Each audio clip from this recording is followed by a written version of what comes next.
Hello, our esteemed viewers. Welcome to the tower at UNN. My name is Dr. Juko, as usual, the host and presenter of the show. This week is so blessed that we had a lot of issues that trended around, and those are the issues we're going to discuss tonight. Uganda has been preoccupied by the regime that all state institutions are dilapidated. Corruption in Uganda is a hallmark of the regime, endorsing economic sabotage of the highest caliber. The tale of the fish decay reveals that its root originates from the head, a scenario that isn't distant from the nature of the public service in Uganda. The public sector presents the root cause of the dysfunctionalities apparent in Uganda's institutions, with corruption scandals amounting to trillions of Ugandan shillings being embezzled every day, and the order of the day with impunity. The burden of these acts is disposed towards the masses, and we the masses must look at it as a big problem. Several times, the president has said that he's not a servant of Ugandans. And I believe any president of any country has to be a servant of the country, or else he has to get off the seat, and others who can be servants can keep on doing what is really right. Let me have a small video about the president saying he's not a servant of this country.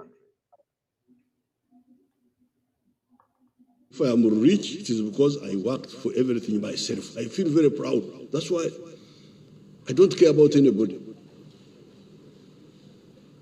Sinaguneguya kubanga tewaliwo eyali anyambyeko nze ng'omuntu. If I am rich, it is because I worked for everything myself. I feel very proud. That's why I don't care about anybody. Mr. President, you say you're not a servant of anybody, yet you're working and you say you're president of Uganda. There are certain presidents who say they are servants of their people. Can I have the video of the Prime Minister of the UK?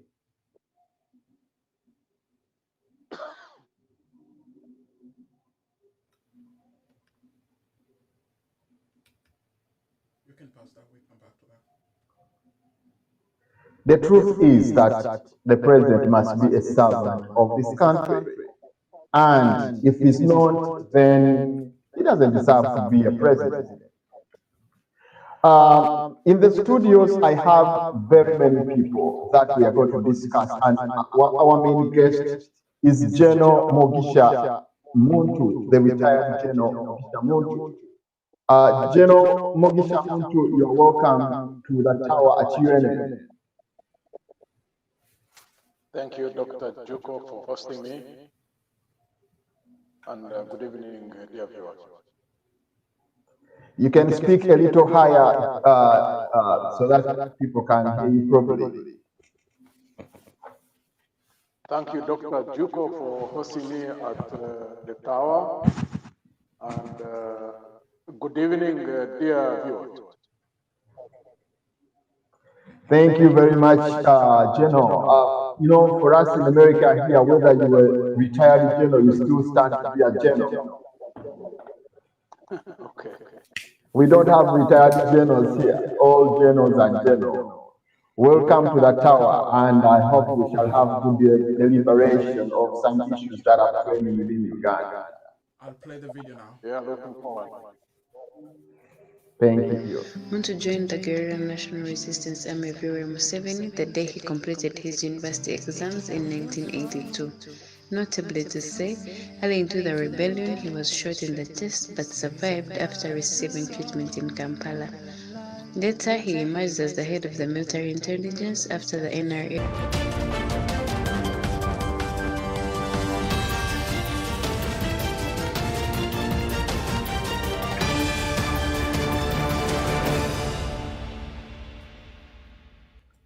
General Mugisha Muntu was born in October 1958 at Chitunga village in present-day Tungoma district and Kwale sub-region.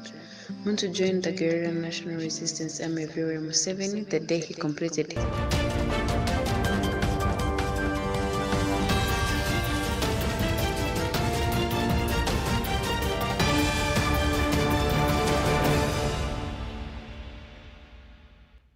General Mugisha Muntu was born in October 1958 at Chitunga village in present-day Tungoma district and Kwale sub-region. Muntu joined the Guerrilla National Resistance Army of Yoweri Museveni the day he completed his university exams in 1982. Notably to say, early into the rebellion, he was shot in the chest but survived after receiving treatment in Kampala. Later, he emerged as the head of the military intelligence after the NRA victory in 1986. He also underwent further elite military training in Russia. He served as the commander of the UPDF for nearly 10 years. Muntu was a member of the Constitutional Assembly 1994 to 1995 and a parliamentarian. After disagreeing with Museveni's approach to politics and military, he was removed from the army command and appointed as a minister, a position he politely turned down. In November 2001, he was selected by the members of the Ugandan parliament to serve as one of the Ugandan representatives to the East African Legislative Assembly, EALA. He joined Forum for Democratic Change and later became its president for a term of 5 years. He later fell out with the top brass of the FDC and formed his party Alliance for National Transformation, ANT. In 2021, he stood for the president, in which he did not perform. Yes, thank you very much, our producer, for bringing the general's profile. And we hope everybody is going to look into that as we try to discuss a lot of issues here in the tower at UNN. Welcome, General Mugisha Muntu, once again to the tower. And this is watched by the entire nation, as you'll be seeing, and we always get guests from all over the world. You can see one of our guests is from Australia, deep in the night, and others in America, and we also usually the producer is in UK. So welcome to the show. Thank you. Yeah, with me also in the studio, I have Lawrence Semboma. Lawrence Semboma, our usual analyst. Lawrence, welcome to the tower tonight. Well, thank you so much, Dr. Jugo, for again another wonderful opportunity to be part of the big discussion that is to discuss ideas, share moments and views about how to better our homeland and probably give some insight to issues that the leadership can pay attention to in order to make a Uganda that is perfect for the generations to come, if not the present. I'm glad to be here today and to share a platform with General Muntu and my sister Anifa. Thank you so much for the opportunity.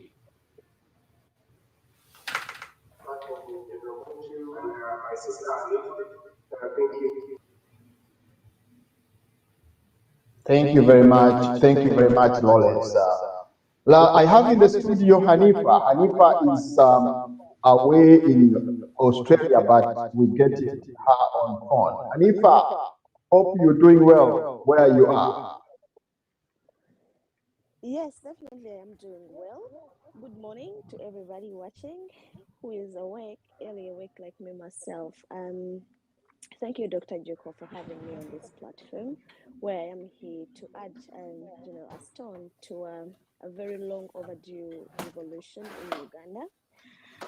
To my fellow discussant, I should say, it's nice to be here with you today. I hope by the end of the show, people have picked something from this very show. Thanks.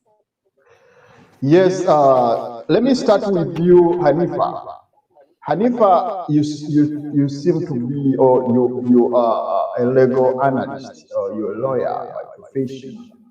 And there are a lot of issues that seem to be trending within Uganda, especially when it comes to the judicial system. The judicial system seems to be under siege by the state. And you look at most of the issues that go around are really very disturbing. The president came out and was commanding the judiciary to drop down the issue of the bill, of the bail. As usual, the president seems to be on top of everything. Let me start from you to give us a clear picture of the Ugandan judicial system, and then we start there. Thank you once again. For anybody listening, and as we all know, the government is formed, has three systems, that is the judiciary, the executive, and the parliament, and the legislature rather, which all these, in a functioning democracy, they're supposed to be, they should be, I should say, very, very independent. Where one as a wing of the government interferes in the other, it always ceases to be a democracy. And this is exactly what we've been seeing again and again happening in Uganda. When we say the separation of powers, there is none, or it's close to non-existence in Uganda. We always see it is, when we look at the judiciary, it is the executive, we say the president. He is always in there to micromanage, should I say. He has to foresee or whatever is happening in a judiciary. This is wrong in a democracy where these are people who are supposed, the judiciary is a system of court that agrees or interprets on any laws which are made by the legislature. So where we're seeing the judiciary is very much influenced by the executive, there ceases to be any kind of democracy in a nation. This has led to very, very unfunctioning court systems, where every now and again we've had people need to go to see someone from orders from above to decide in a case, to decide in a matter. This is something which any country which has democracy does not do, or it doesn't occur in a country where there is presumed democracy. So that continued intervention of the executive, when we say the executive, we're talking about the president's side, into the matters of the judiciary, ceases to, one would wonder, why is even there the democracy? You may, rather judiciary, you may as well be the same person who can go and sit in court because you seem to be managing everything. So as I conclude on this one, I for one saying the judiciary is so much problematic in a sense that it cannot make decisions, decide, or be a very independent wing of the government with the executive every now and again interfering in its matters. Thank you. Yes, thank you, Hanifa. Hanifa, on this very same note, I want you to dig a little deep into the judiciary itself, as we've mentioned that. It seems like, regardless of the democracy that we talk about in Uganda, the system is totally rotten. When you look at the time lag that is spent on the time lag spent on disposing cases and all that becomes another problem. And also sometimes it seems like there is an order from above when it comes to issues like when you look at the present cases of the members of parliament. There are a lot of issues that need to be looked at. Would you also talk about that? Yeah, still on the judiciary side, if you can draw a picture for people. So we may start at what is the judiciary? What is it there for? So we all know it provides a forum for resolution of legal disputes between individuals, right? So if someone has wronged you, that is where you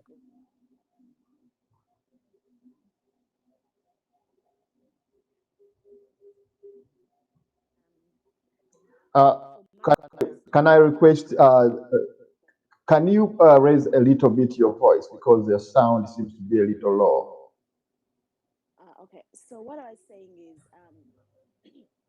when the judiciary, which is supposed to be solving or resolving disputes between individuals and or between entities, and where it is failing to do so, we are always seeing a very backlog in matters which are brought before the court. So with that continued intervention or continued disturbance of the executive into the judiciary matters, we are seeing people are losing confidence in the legal system, or you get what I mean, like people are like, we rather solve our matter outside court because it's going to be much easier, it's going to be even fairer for all of us. So there is continued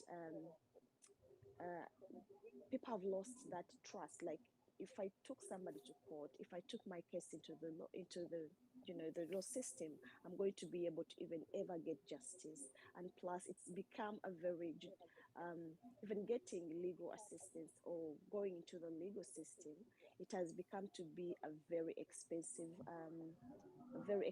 venture where only the rich can get access to this, or to legal services and stuff.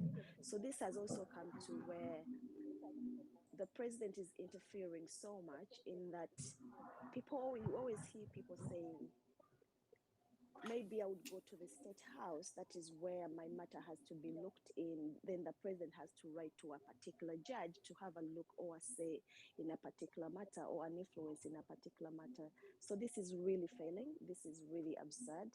That is not how functioning democracies are supposed to be working. Thank you very much, Hanifa. Hanifa, before I let you, we seem to be having the parliament losing sanctity because it seems like there is also a preoccupation there. Recently, the Minister of Education, who is also the wife to the president,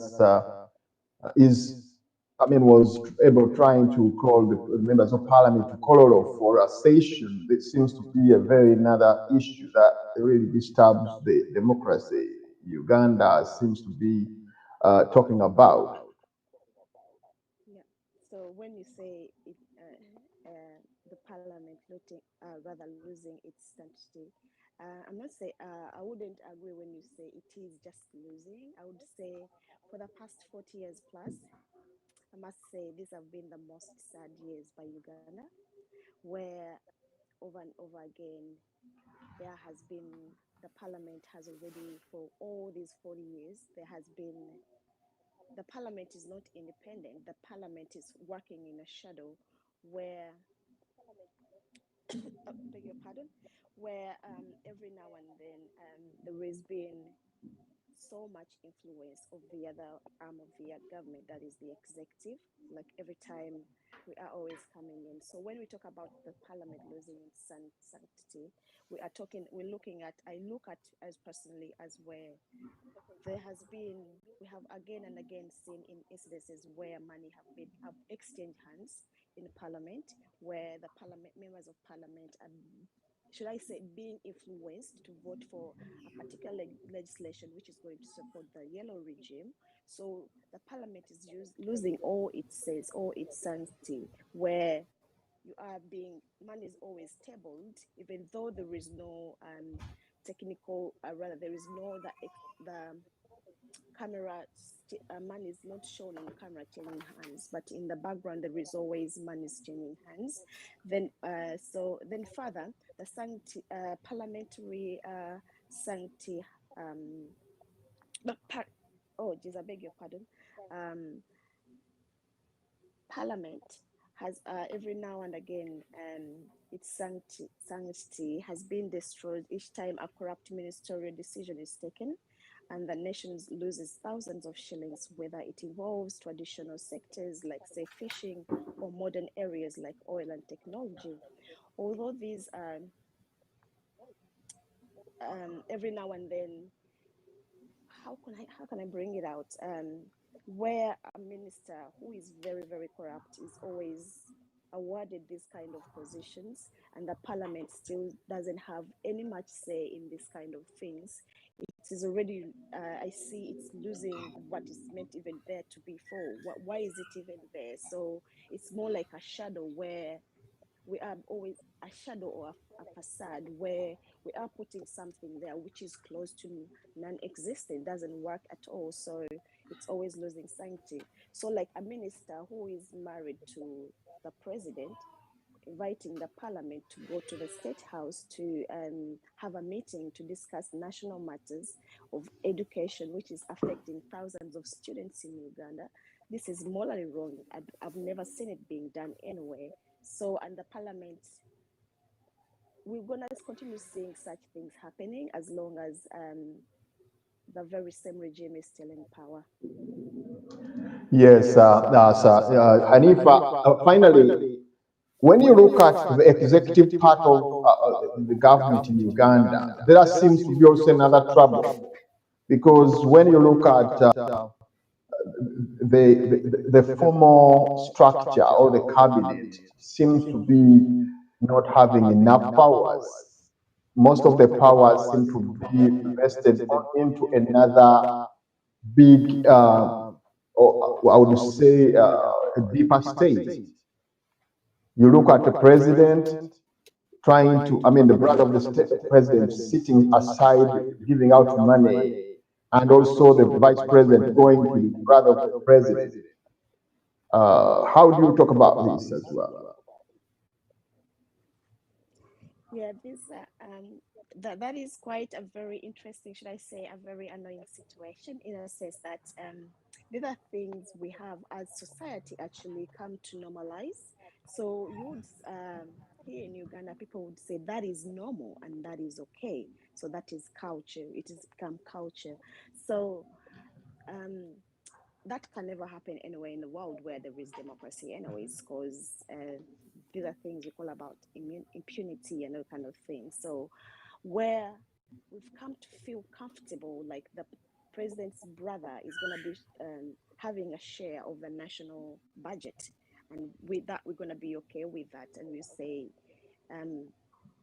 we will be able to go ahead and say that is okay, which is wrong actually. So if we had a executive itself, we all know, like in areas where, in countries where there is democracy, for example, a first lady cannot hold position in the government if they are first lady, or if they have ever been first ladies, where a president's brother or cousin or nothing cannot have any position in the government. But here we are even glorifying them. That's what even really sad, that people have been made to believe that that is okay, and we can still, even we're calling them big bosses, and unless we raise up as the masses, as the ordinary Ugandans, this is going to go on and continue, and it has continued for the past 40 years.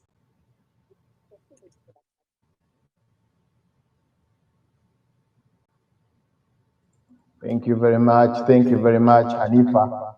I hope you have given us a very good background of what we're going to discuss tonight. Let me bring in Lawrence. Lawrence. Yes, Lawrence, how are you today? I am indeed okay, Dr. Jacob. Thank you so much again for Uganda seems to be under siege, and here we are trying to look at how deep the state has tried to dilapidate all the state institutions. Let's start with the judiciary. How has the state sieged this judiciary?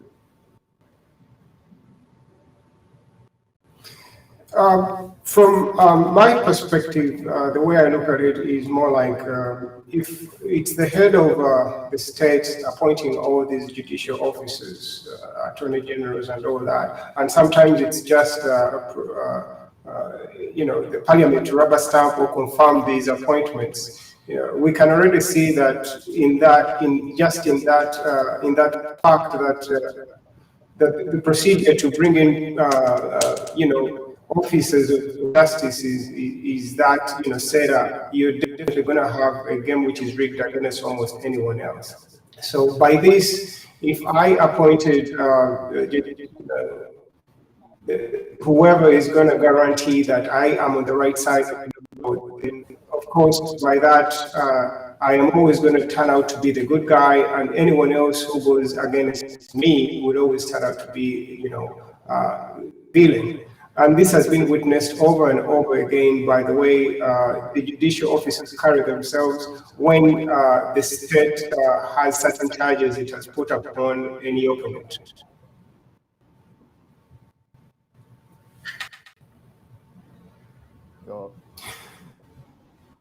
Then how about the judicial? I mean, how about the parliament? So for the parliament, it's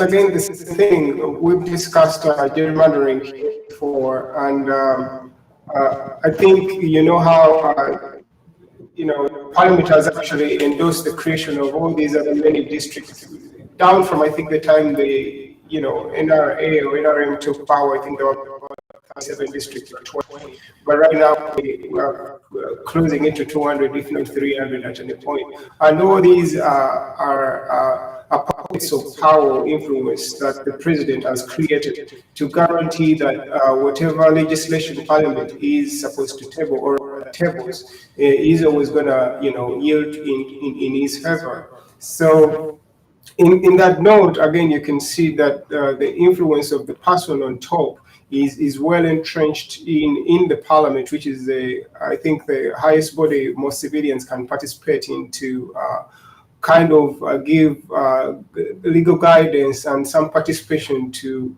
the trajectory the nation is supposed to take. So on that note, again, we can agree that the person in power has owned the parliament at the same time, and I think this is witnessed by the majority of the representation they are being from his party.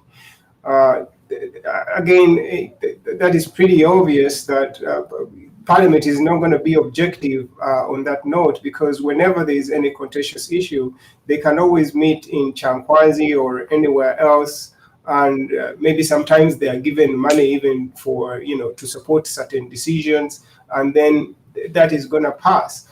Of course, some of the points they are the laws they're going to pass are always to keep the regime in power per se, which is to the detriment of all the other good players or would be good players. Lawrence, I'll bring you back later on. Let me have General Mugishamutu. The producer is working on something with you, Lawrence. All right. Thank you very much, Lawrence. Thank you very much for that insight.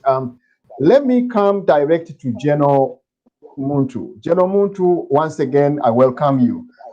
Here, we try to discuss a lot of issues all over Uganda situation. What is want to look at a better.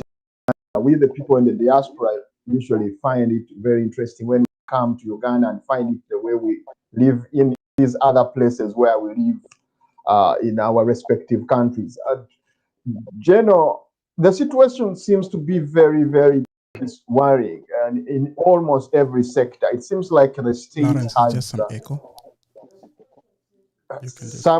there's a lot of overtaking all the institutions, and these institutions seem to be very, very worrying. Let's, in the first 5 minutes, can you make a wrap up of what you see, how the state has overtaken all the institutions in Uganda? Well, to do proper analysis of our current situation, one is to look at the character of the incumbent. John Museveni is a very overbearing person by nature and style. He's a micromanager, and by that nature, we have things, and in the circumstances where we have not had a significant number of people within the political class who occupy the other institutions of of governance, because the principle of separation of powers requires that the judiciary, the legislature, and the executive, that they operate independently, though cooperating. So when you do analysis after looking at the overbearing nature of General Museveni, one also needs to look at those who occupy the other institutions.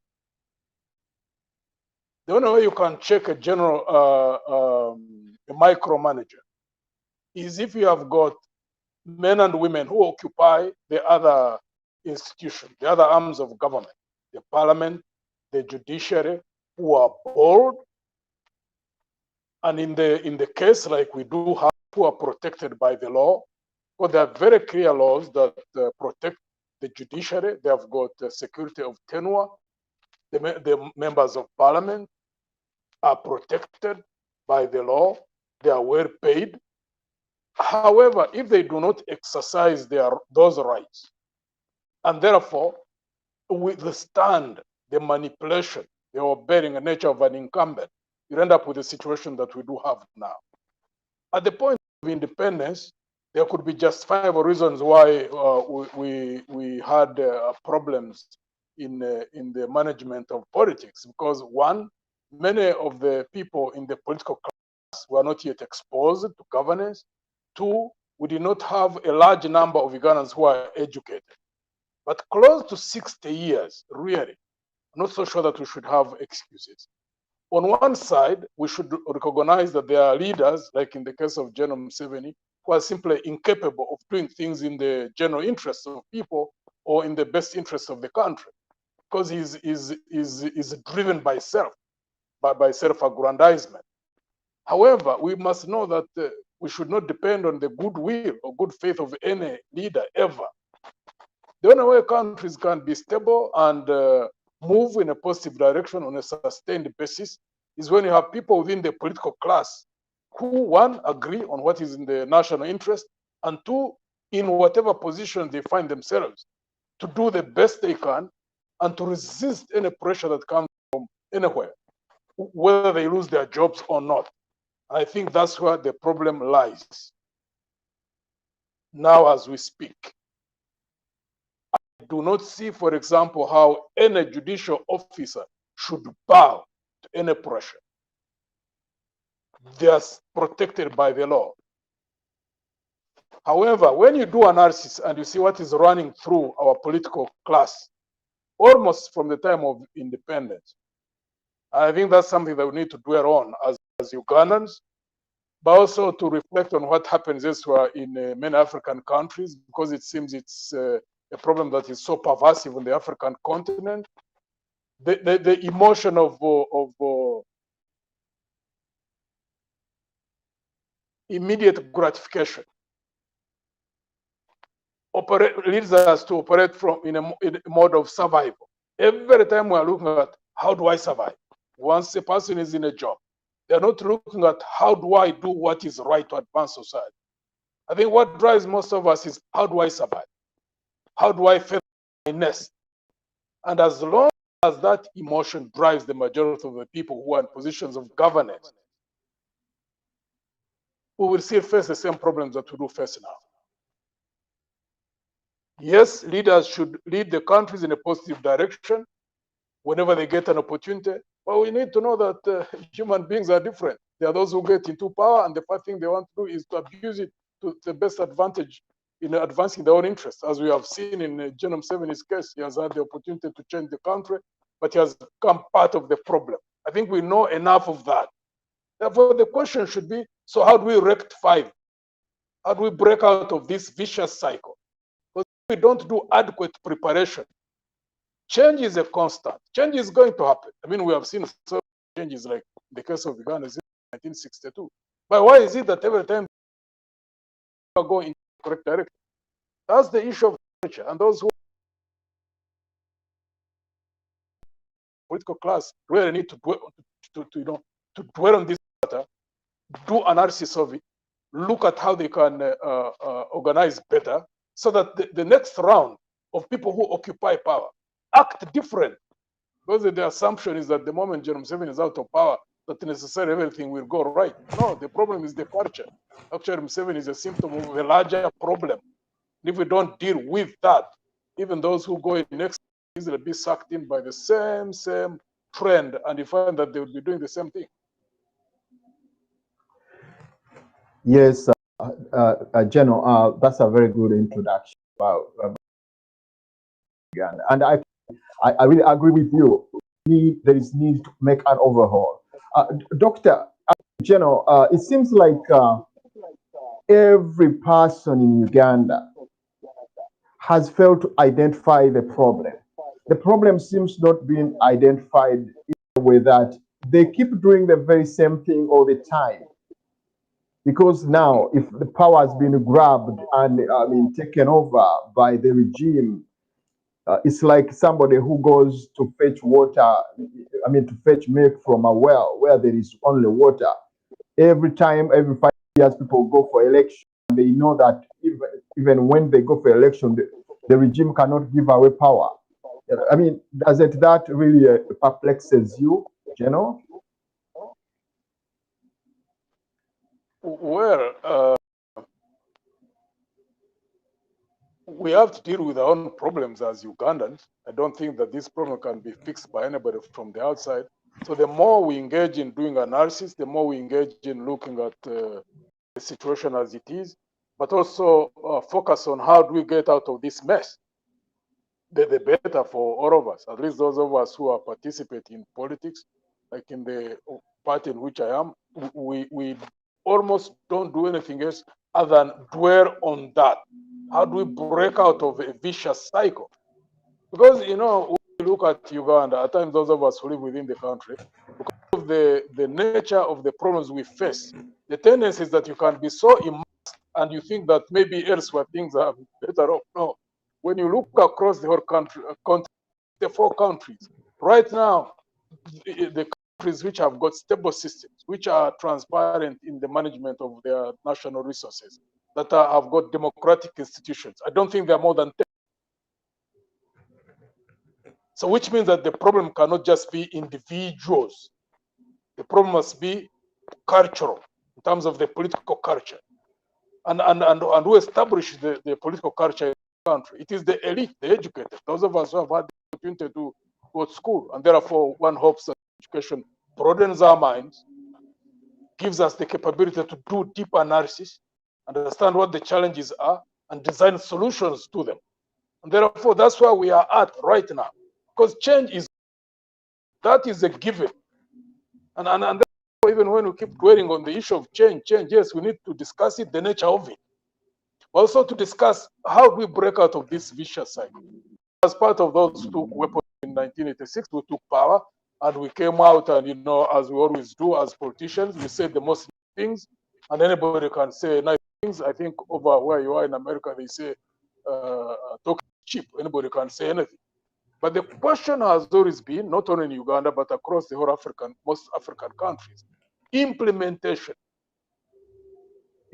Putting into practice what we talk about. If we are talking about justice, how do you govern rooted in build a governance system rooted in justice, in fairness, in transparency, in democratic practices?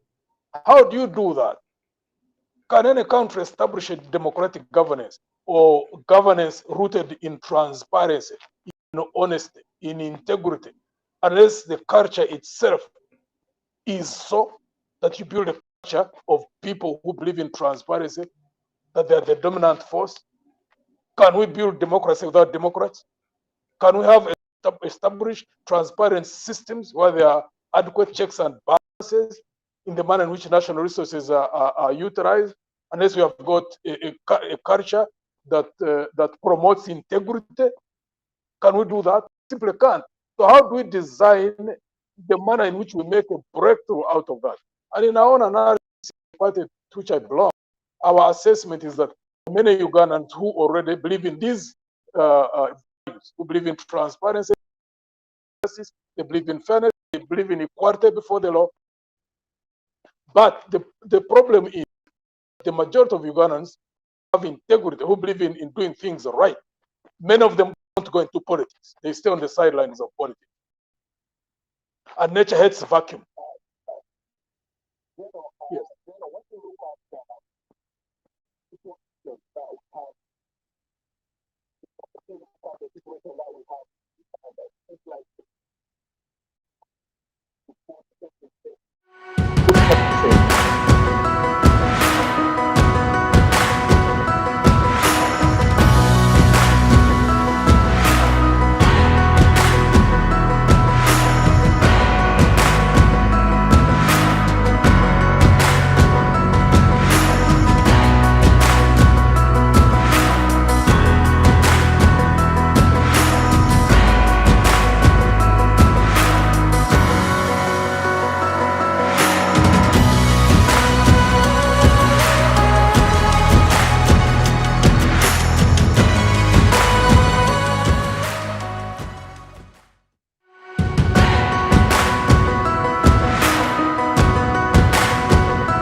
Yes, that was a quick break that took us a little bit.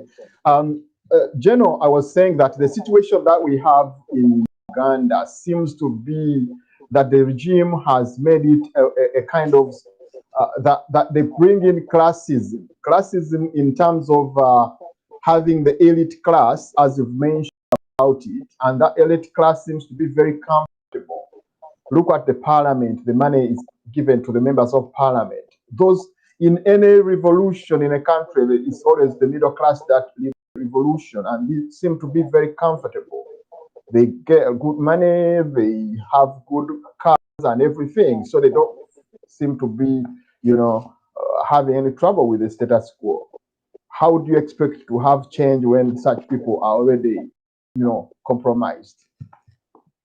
Yeah, if there is uniformity in thinking within the middle class, if all of us are of that nature, that whenever we get into positions, the first thing we think about is to feather our nests and to feel comfortable, regardless of where there is rot happening all around us, then I don't see any solution to the problem. Because unfortunately, there's no time when you're going to have peasants leading. I mean, by nature, all revolutions everywhere, all over the world, are always led by the elite. So the question is, within the elite themselves, is the thinking similar? I doubt. I don't think this is similar. There are many people who want to see change, and there are many people who want to see qualitative change. The only thing that has to happen is that those who want qualitative change have got to organize, have got to gravitate towards each other. They have got to network. They have got to see all things that can be done, so that one, when the regime is ousted, that what happens next is the effort to have a breakthrough out of that, a breakout of that culture that is dominant in the country. I mean, and the problem is not really that the nature of us being Ugandans. I keep using this example. I mean, in Uganda, where we are now, you see a clear difference where there are systems function, where there is a culture of good corporate governance, that is the private sector, which exists in the political side of governance in the country. I mean, you see in the private sector areas, like in the banks, like in the telecommunication companies, Ugandans are the ones who staff all those organizations up to about 98%. And they function very well. You go into a Airtel shop, customer service center or MTN, you go into a bank, Stanbic, or even the locally owned, like Centenary. The systems function because the organizations are designed to make profit. And therefore that influences the manner in which they function at the point of recruitment, at the point of how they position people, at the point of specifically everybody knowing what they are supposed to do, the roles which they are given, and how they perform those roles. And if they don't perform them, what happens to them? And the remuneration when they do well. And if they don't do well, what happens to them? It's a system. There's an organizational culture in those institutions. That's why they function properly. But go on the government side, nothing tax. So Ugandans, therefore, the point I'm trying to make is that the problem is that it's a lack of Ugandans who can do what is right. We see many Ugandans who are operating in the private sector, performing well and making the organization they work for make super profits. On the government side, the motivation is not profit. The motivation is service delivery. But therefore, And there must be a team of Ugandans. There must, they're exercising power responsibly, managing the taxes of people, because that's the very reason why people are in politics. It is how to manage taxes from people, the best interest of the country. So there must be a team of Ugandans who work together in concert, in a coordinated way, on a sustained basis, consciously in a focused way, so they establish a new culture. How do we establish functioning systems, regardless of who the president is eventually? But the initial group that must make a turnaround and move in a correct direction must be very, very focused and disciplined and working in concert and in a consistent way until they establish those systems that lead countries to be run in a good way, establishing like the principle of separation of powers, ensuring that there is accountability for taxes that are collected from people. That requires people who are going to be ready to sacrifice. And they are already there in Uganda. I mean, the Ugandans who can do all these things. Unfortunately, many of them are unplugged from politics, So there must be those who must say, you know what, you must make the sacrifices. I can go in 5 years, 10 years, go back to the private sector, but I must be part of the process of turning around the situation in the country. Change will happen. Change is happen. The only thing which is not automatic is qualitative change. Nothing good can ever happen by accident. That has to be worked for. That's the challenge we face as a people, as those who have gone to school, we bear a responsibility, really, because the majority of our people are there, peasants, and the solution to their problems is, lies in those who have had the opportunity and been blessed to go to school. Yes, Geno. On very same note as you mentioned about responsible change. I mean, it seems like Ugandans who are there for change, I mean, who are trying to go for the revolution, seem to be people with, exercising their ego. Ego seems to be very central amongst the people that think that they are going for a change. If you look at the political players right now in Uganda, there is none of them that looks at an angle that you're talking about, whereby all the leaders would come together and then sit down and have a dialogue and say, this should be the direction where we should take this country. I'm just looking at that day when political players, apart from the ruling regime, that would sit down and say, now, guys, we have tried this way. We have tried all the way we've been doing things. Now it's better we take this direction, and it becomes a consensus. Are you looking at that? Are you having something of that kind that can come up, which will include everyone around? The other problem I normally notice in our country is that many people look to us, the individuals, and they think that we are the solution to the problem. We are part and parcel. We are products of our own society. Many of us who are in politics, those in the ruling party, even those of us who are in the opposition, and by nature, as human beings, the moment you find that you have got support, the tendency is that you may think that you therefore now can do whatever you want to do.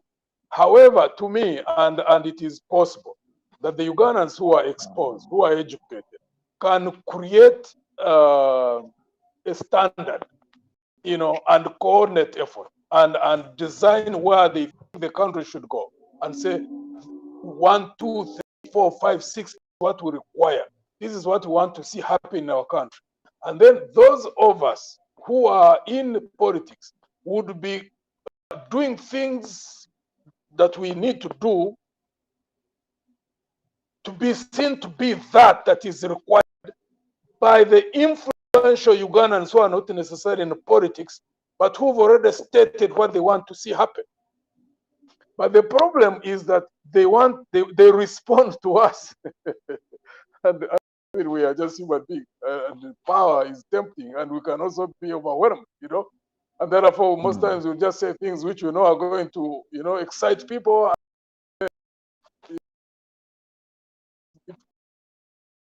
Get excited and they go behind maybe a party or another, or without clearly doing analysis and say, but is this the direction we should go? Then very Because, difficult. General, when you look at the situation, for example, in the last election, it seems like that syndrome of a one-man syndrome, which is very, very pertinent in Ugandan system, that there must be a strong man. You always think there must be a strong man, which is wrong. Does not promote a single man syndrome. So that syndrome seems to be very, very pertinent in Ugandan politics. And I wonder, because when you look at the politics that you play, for example, as Mugisha Muntu, it seems to be quite different. And regardless of the quality that is attached to your approach, you don't seem to attract a lot of people. People tend to think of that kind of activism politics of, blundering. I mean, talking about so and so. I mean, you don't seem to be having that politics, and yet what you talk so much quality. What do you plan to have on table? Those people that think that politics is about, activism, making a lot of noise. Sorry to use the word noise, but yes. Activism itself is okay. I have no problem with activism. You see it happening all over the world, and quite a number of times.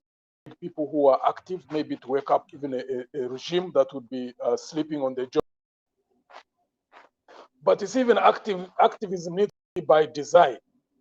But basically, an organization, as it engages in activism, must also simultaneously be involved in planning, in preparing, in a deliberate, conscious, and systematic way on how to manage power.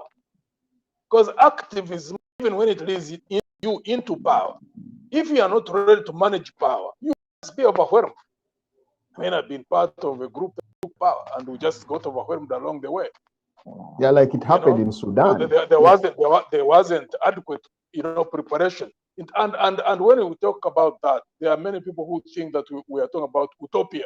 Or the people say, you people in NT, Muntu, and you guys, what you are saying can only happen in Europe or can only happen in America. It will take 30 years. It will take, others say it will take 50. You know what? Enough before we go to yes, before we go to the there seems to be an emerging force within the diaspora, which is trying to look at galvanizing all force-changing institutions and groups to come up and sit down and establish and agree on a system that we can use. It's called the Uganda Federal Consultative Council. I wonder whether you have read about it, but I think you get about it. It seems like they are trying to do something that you are talking about, to bring all players together, sit down, argue on, and come up with the policy and the principles that we can be a basis of the revolution. What's your take about it? We have seen many things which have been written as an outcome of groups which meet and agree. To me, it's not what is agreed upon, it is not what is written, it is what is done. As long as the politics of the country, that the dominant group involved in the politics of the country, amongst the elite, are those who are driven by self, those who want to do things to further their nest. People just want to advance themselves over and beyond the interests of the country. Whatever nice documents are written, nothing will just come to fruition. I've seen that happen many times before. So change the nature of the actors. And then when it comes to implementation, they'll know what is primary, they'll know what is secondary. Because people who want to build a country must know the issues of the country come first. Very well knowing that when you build on a stable foundation of good governance, and there are equal opportunities, there are systems of justice, and you focus on using resources of put them in productive areas, and you grow a robust economy on a sustained basis, you can benefit from that as an individual. But then what comes first is building the country, then you benefit as an individual. But if the mindset is that how do you advance yourself, and therefore everything else can happen by some form of accident, that things don't work. We've seen what has happened in South Korea, seen what's happening in Malaysia when Mahathir was in charge. We saw what happened in Singapore. Their development was by design. It was purposeful. They had a team of leaders who put for that. So what is written is not the most important thing. You can have all politicians sit down and write a document. The question is, do they have the will? Do they have the capability? Do they have the discipline to even put what they would have agreed upon, in practice? That's where it starts. Okay, let's have a break for now, and when we come back, we're going to have the second segment of our. Thank you very much. As I mentioned, we have General Muntu in the studios. We have Lawrence, and we have Hanifa all the way from Australia. Let's have a break, and then we come back. We continue the discussion. Don't.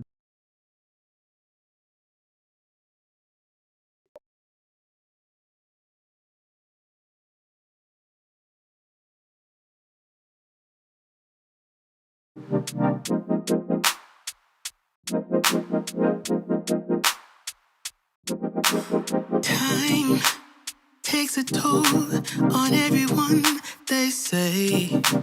Time is merciless, it won't wait for us to change. Time, I am stressing out, I can't figure out what to say. Oh, time, just give us time. Time, looking back on pictures, and I find it hard to see you and myself in places where we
Yeah, welcome back to the tower at the UNN. At this time, we are trying to analyze issues that are really trending within Uganda. And I hope everyone is with us. There is. Ask my producer to have a video. Then after that video, we continue with the second segment of this discussion.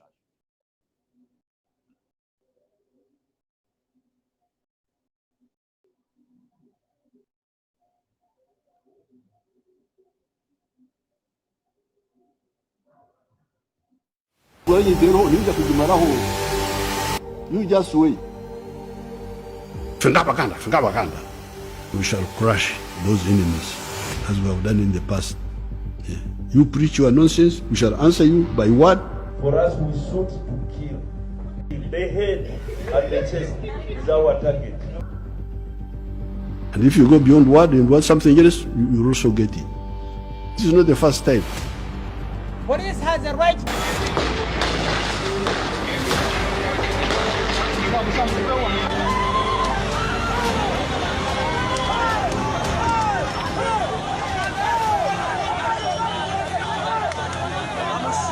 Oyo bali mukuba abaana ba Bobi Wine military kyekyo kyeri mukola.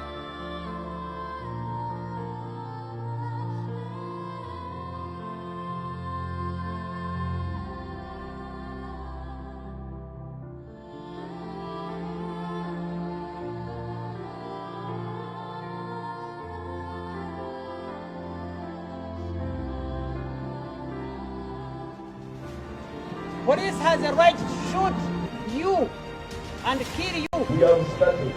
You have heard and you have seen on the television. For us, we sought to kill. Sincerely. We are not breaking people's legs. We shall shoot to kill. The head and the chest is our target.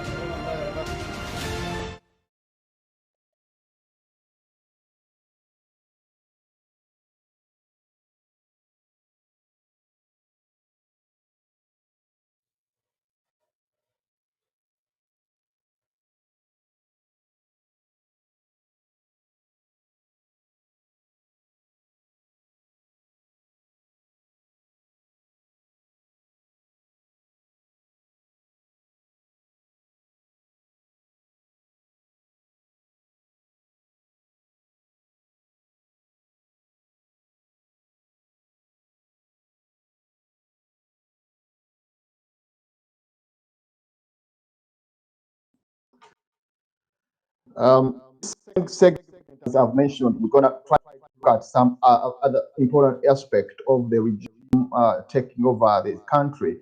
Let me bring in Lawrence.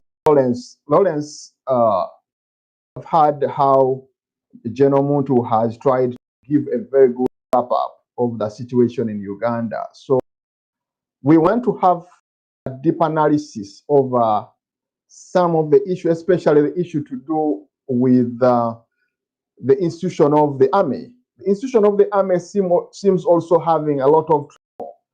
Like if you look at the infrastructure that they have, people are living in a very dilapidated kind of situation as well. If you look at the remuneration is very poor. It cannot encourage people coming over.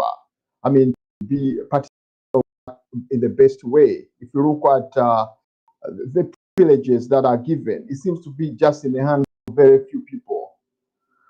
Bring in Lawrence to have a deep into that before I bring Hanif, and later on I'll bring the general to have a general discussion over it. Yes, go ahead, Lawrence. All right. Thank you so much, Nadine, again, for asking that question about our law enforcement, and also the army. So we can agree that a lot has actually changed since the inception of the army from independence, where we only had a military of just about 700, men in uniform. And if you look at the statistics as of where we are today, we're about 45 or so thousand, men in uniform. So that is really significant. We can agree that at least when it comes to law enforcement, more so at least the biggest weapon the regime has, which is the army, there's been a very significant growth and development. So if I may just get into just a few statistics just to share with our viewers to get a clear picture. Uganda has about 45 million people if you just look at its manpower. And of course, all these statistics are available to you at the Global Firepower website. You look at our firepower, we have about 45 million people. We are ranking about 30 in the first quarter, you know, we're about 34th in ranking by that number, which means we have a very strong population that a big weapon we could use in case, you know, we have to fight off anyone who is to threaten our integrity and safety. And of course, that also plays in double to be a match for all the goods we produce. But of that, I think we are having the army standing at about 45,000 or so in uniform, which is still a good ranking per se. And of the people, of the population, we have at least almost 1 million people reaching military age annually. So that shows you that if you just look at the numbers, in terms of manpower, Uganda is doing so well in that regard all by itself. Now, manpower is one thing, but then when we look at how much we've invested in air, power, and the land forces, there's some interesting ones there as well. So we have, I don't know that the producer actually put these numbers up for us. For air power, we're looking at, we still rank just midway around, you know, the 79th position at that. And just because we have about 50 aircrafts in there, we have these, you know, the trainer planes, we have the helicopters, and then the helicopters, and then the transport. Very good, you know, if you were to look at that. I think we're ranking number 14 or so in the African continent. Globally, ranking in the 80s or so. It's also not so bad. You can see we've actually very good money in terms of making sure that we have equipped at that. Moving on to the land forces, we have about over 200 trucks, over 1,000 armored vehicles in there. We have all this towed artillery, rocket propellers, all the numbers are in there. By the way, this is not secret, access information from anywhere secret. This is information that is available to any of you at DFP website. So it breaks down the military stand of any country, and then they award you a matrix to rank you globally with all the other countries. So if you look at that, we can all agree that Uganda is standing or has a good military stand at that point.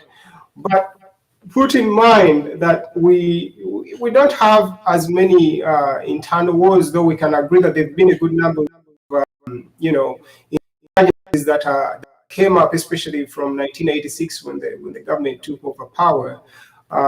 For instance, we've had a good number of groupings. It always comes up, you know, every now and then as you know, an entity that is you know, launching terrorist attacks in the country here and there.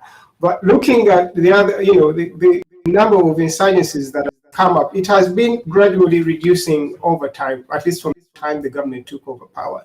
You had, you know, forces from the East region, you know, you had people back, that was the Egrea team with the FOBA, the UPA.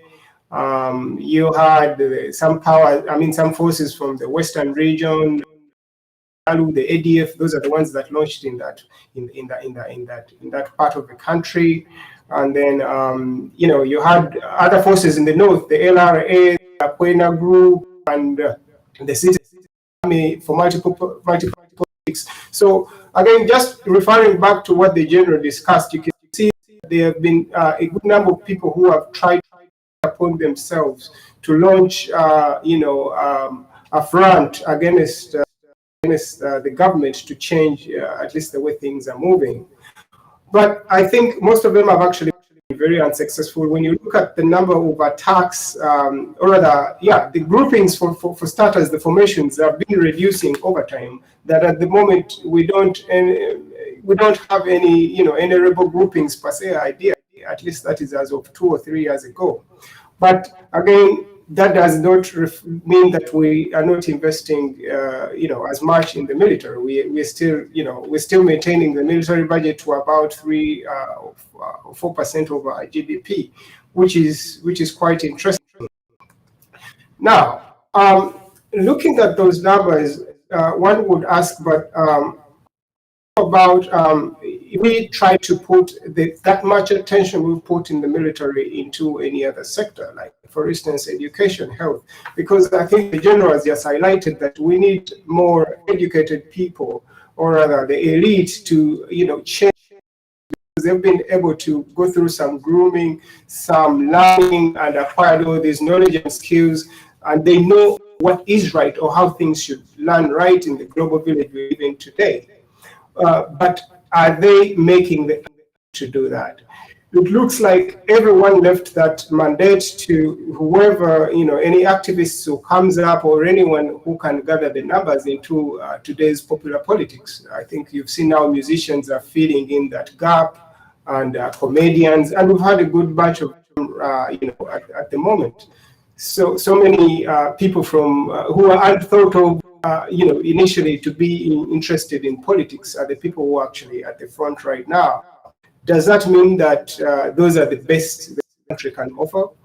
Maybe yes. We are all judged by our results. If the best politicians we can, musicians, and not the lawyers and all these people who might probably have more knowledge or access to better information than musicians per se are the ones taking the stage, then we all know where we are at the moment. But is it all a lost battle? I don't think it is. We can, for starters, I think we cannot consider having any change thinking Ugandan thinking in terms of, because as you've seen right there, I think you would be stopped in your tracks just by looking at how much firepower you're going to face if you launch an offensive air or whatever. We are pretty much very guarded. And then looking at all these other missions we've had in our neighboring countries, which is the DRC operations we've had in the DRC, even as far as the Central African Republic, in Somalia, in the name of promoting democracy and of course stopping terrorism. I think it would be a very bad call for anyone to think of an offensive. Not that it is out of the options we have, because initially the current regime we have right now, where Moto was served, you can see that they had no option at that time. All these other things were happening in the regime that was prevailing at that time in the in the 80s. And more so to 86, when we had that military council taking over, leadership of the country. And so, at that time, we had probably one of the highest military expenses during that time, because it costed us a lot. We were renting, I think we were hiring mercenaries from Tanzania and all these other armies that could come, such that we can save ourselves or, save the Ugandans from the demise they were suffering from. And again, at that time, formally, initially, the army was still very stratified against and concentrated in certain regions or ethnicities that are loyal to, the leaders then. We can see that is almost the same thing even today. So not so much has changed. And of course, my producer, I think, has just shared some statistics with the COVID numbers right there. Yes, we're right now dealing with COVID, and Uganda is not doing so badly. I think we've done a very good job. But I think to do that, even to do such a good job in terms of COVID, I think we had to institute the army. Of course, not so many people liked the use of the army to manage that. But we can always celebrate that at least COVID hit us as bad as it would have if there were no people actually try to put people in line and encourage, all the safety SOPs that the Ministry of Health and the World Health Program, Health Organization put out. So you can see that the army has actually been used for some good there. And if you're to go to the UPDF website in terms of their welfare program, they look at there was a Lendo there, their SACCO, and then the Army Workshop and all these other things. But what is most important, what I want us to focus on, is the one for Operation Wealth Creation.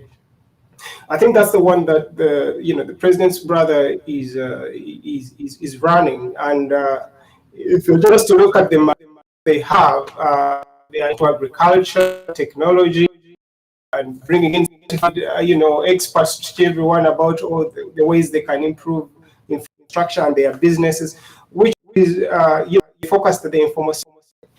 Very good initiative. You've handed it to the army because it's the one which is most equipped and all that. And you're hoping that you're going to use their expertise to run this. But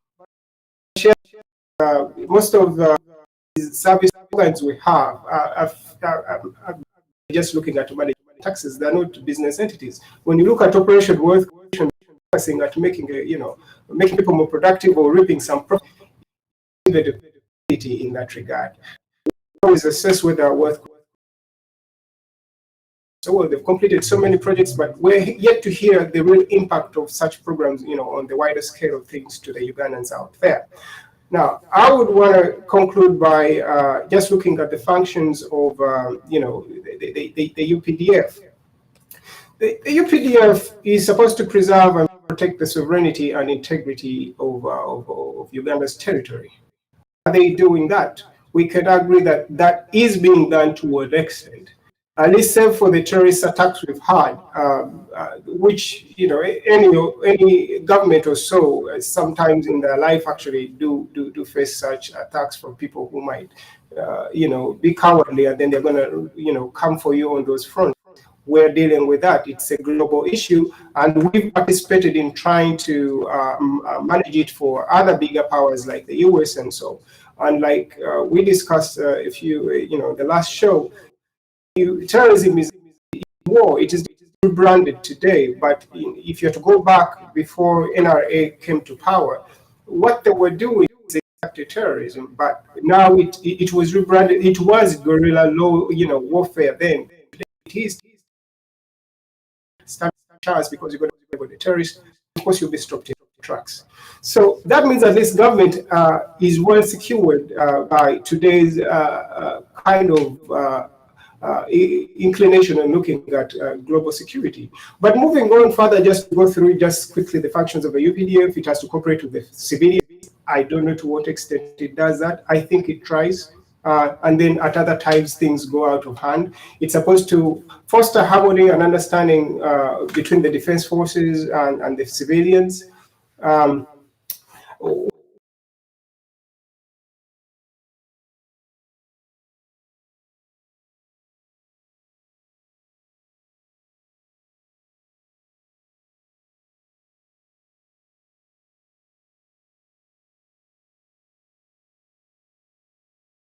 Security, issues. And she highlighted that of late, it's quite interesting, you might not believe how the statistics came out, that we have more intrastate actually violence, political violence, than interstate. So while in 66 or 62 or 71, we had interstate whereby it was another ethnic group attacking another ethnic group. Today, the attacks have evolved. They're acting, they are there. Now, if you have people who are supposed to, like maybe the Baganda are supposed to, to agree on certain things, or but if you have fights now happening within these entities, it shows you how much of a job anyone who is seeking to unite or even organize has. The polarization is within people who are supposed to be on the same page. And that is evident when it comes to the political system and the actions within who you expect to agree and disagree. If those disagree, then you wonder how it's going to fit into the national dialogue or the national at the national scale. Now, that I think I would want to wrap it up, but that just one last submission on that. How are you going to organize as anyone who is in leadership to try to use every facet I've just kind of outlined here to propel peace, to bring about peaceful change in the country, because that's to be an option. The army always takes over, and the police has also been militarized. And I think every other institution, you had that incidents where the people in armed forces in parliament also trying to exert influence there. So we can all agree that the military, as strong as is expected elsewhere, it is just only working for the regime in there, and it is not letting anyone get into those holes to contribute to propelling forward. So we have a big job by Ugandans, and we better know how to do. We need people to participate. Come to the front if you feel that you have any, and then we share meet like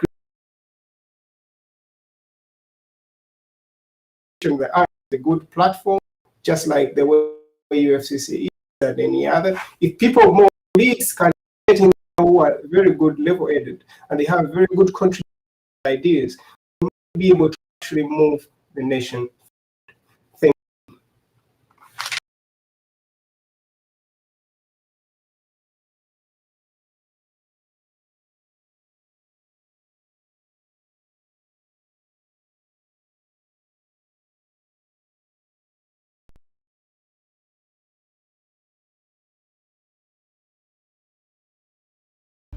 You preach your nonsense, we shall answer you by what? For us, we sought to kill. The head and the chest is our target. And if you go beyond word and want something else, you also get it. This is not the first time. Police has a right.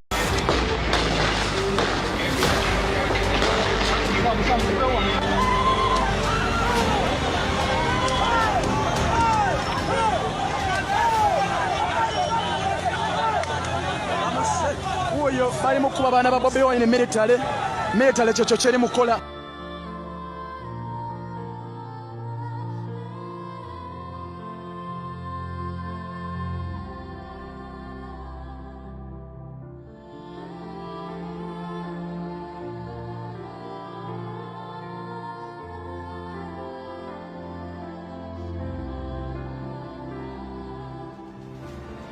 Police has a right to shoot you and kill you. We have started. You have heard and you have seen. Bakwatako bajja bakuba amasasi bajja kutta abaana bammwe. The state will kill your children. The state will kill your children. Those are words of the Secretary General of the NRM. General Mugisha Muntu, this is the army that you laid for 10 years, and I don't know how you feel when you look at such kinds of things happening, and yet you were with them and you did a good job.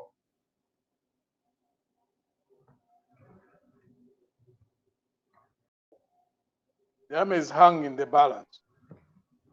And since independence, the army has been drawn into politics because of the mistakes of leaders.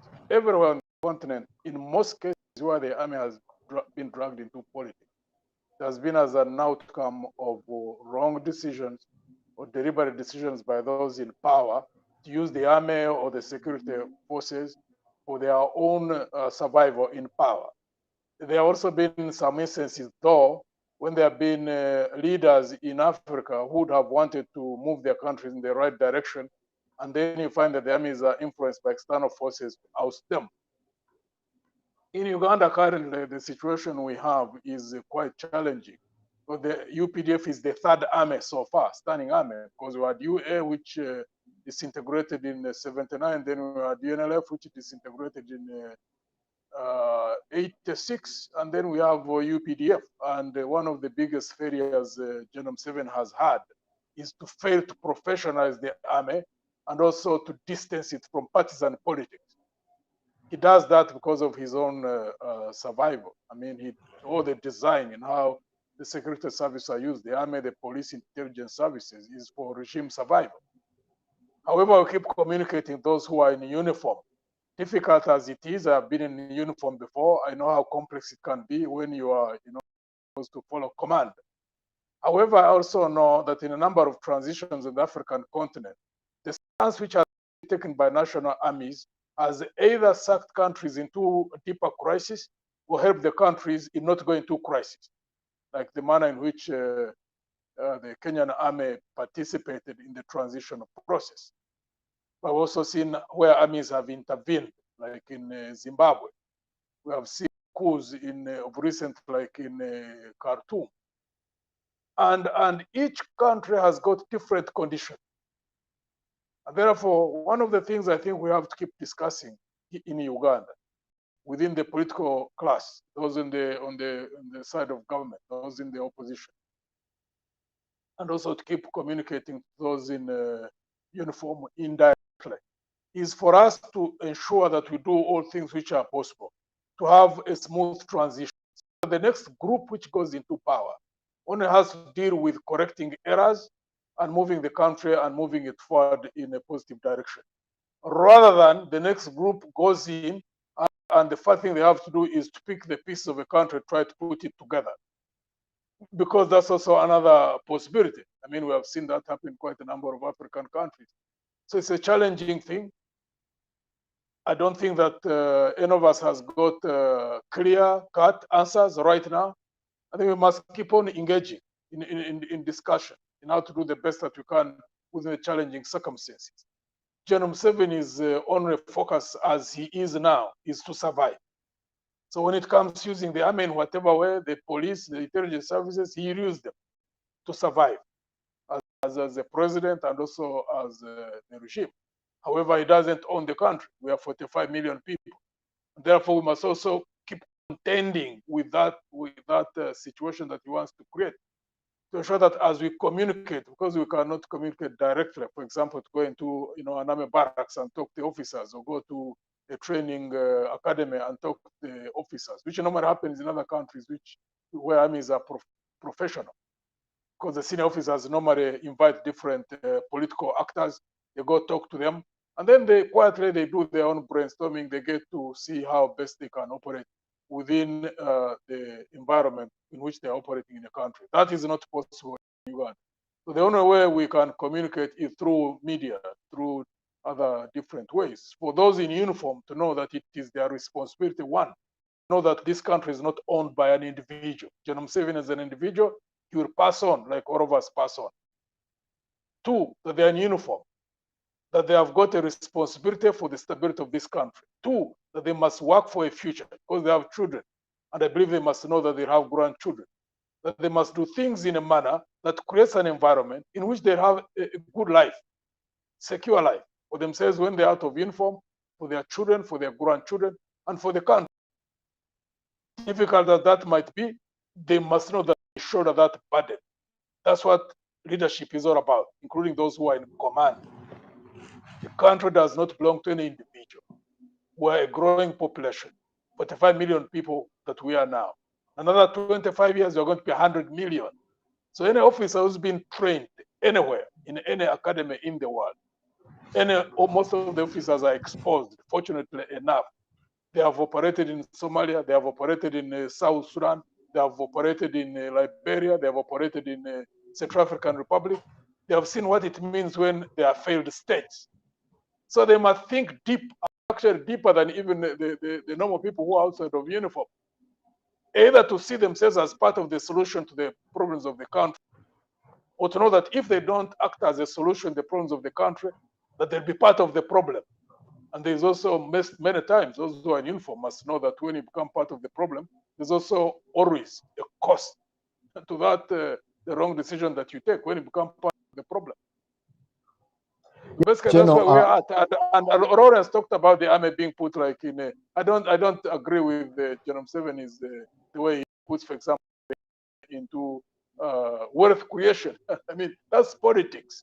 Because he had hoped that maybe when he puts the officers there, maybe and they distribute all the things they distribute and put money there, when it succeeds, it would be attributed to him and his regime. But in the process, abusing the army. I mean, the agriculture is not an area where the army has got expertise. The agricultural extension officers, if they were corrupt, they could have purged the system and then resuscitated it and funded it, and it could have done the job much better. That's not an area that the army should be part of. Two, the army should not be part of parliament. We have argued that over and over. This regime is not going to solve that.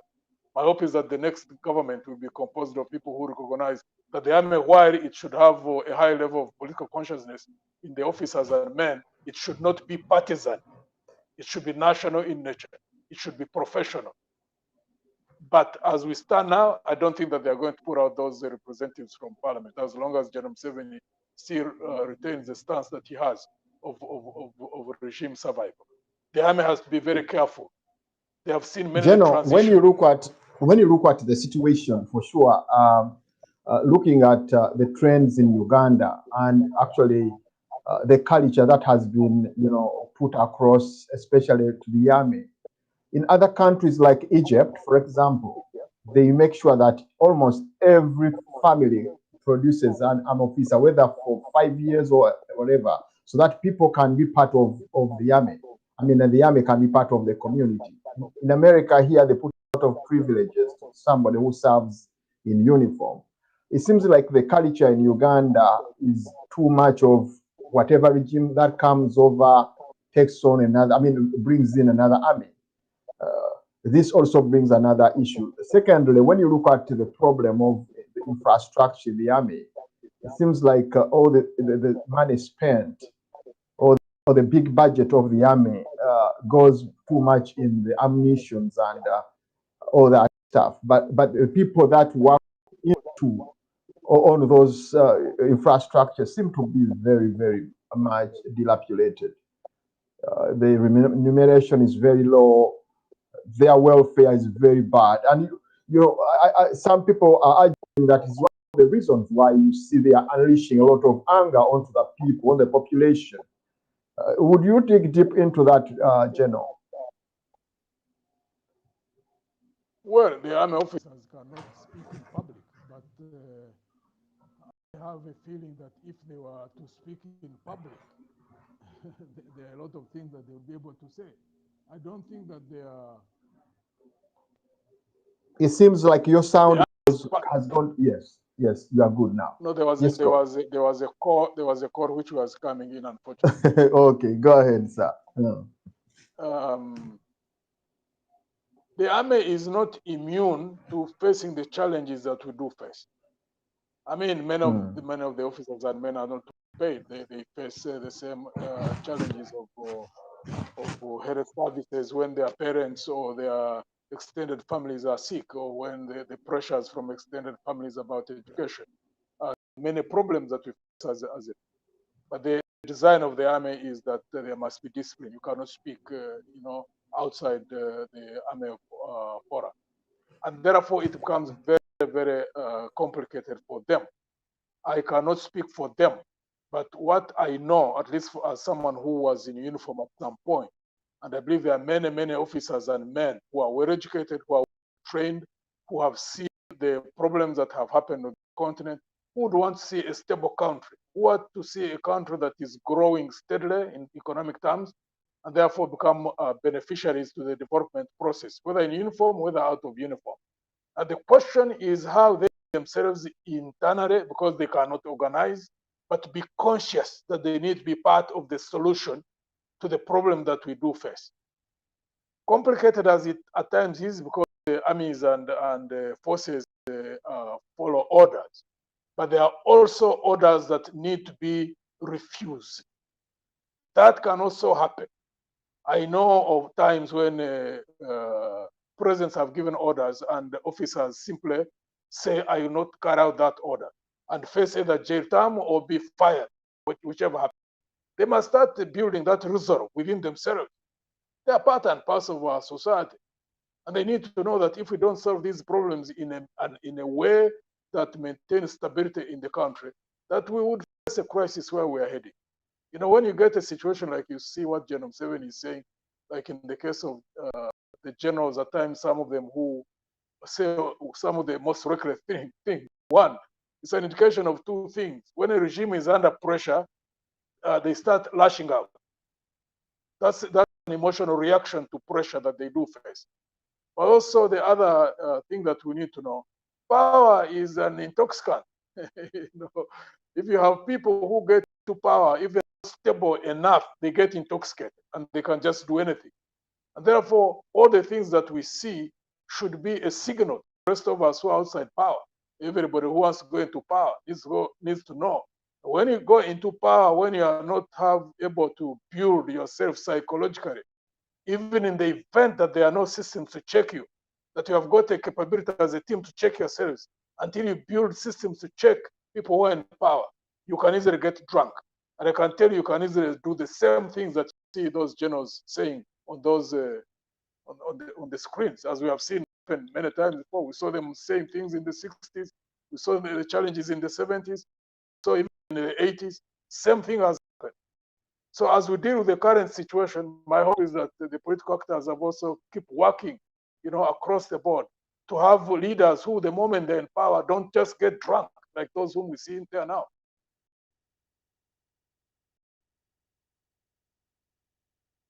You see, you've said that the people get drunk of power like they did in the past. And when you look at this situation, it's a culture in Uganda. The culture needs to be changed. And those that are holding power are not ready to give away. It must be a struggle, which people in Uganda seem not to have forgotten. To me, I think, yeah, General, don't you think there is need to change, you know, to be quite dynamic and change the approach? Because it's always very difficult to always approach in the same way and having the same results. Don't you think there is need to change? Like I usually tell politicians that if, for example, several times, Kano Chiza Besigye has won election and did not capture power, did not get power. And as many say in 2021, Bobby Wine got power. I mean, was voted into power, won the election, but he did not capture power. So it's continuous. People are going to engage, but capturing power is the most important. That's why President Museveni and actually a group of you, when they saw that Obote was not relinquishing power in the right way and it was doing havoc, they went to the bush and were able to capture power. So that power that is being held by President Museveni is the one which makes him to have that impunity, and with the people that they have. How are you planning to, you know, change when we continuously using the same approach, which are giving wrong results?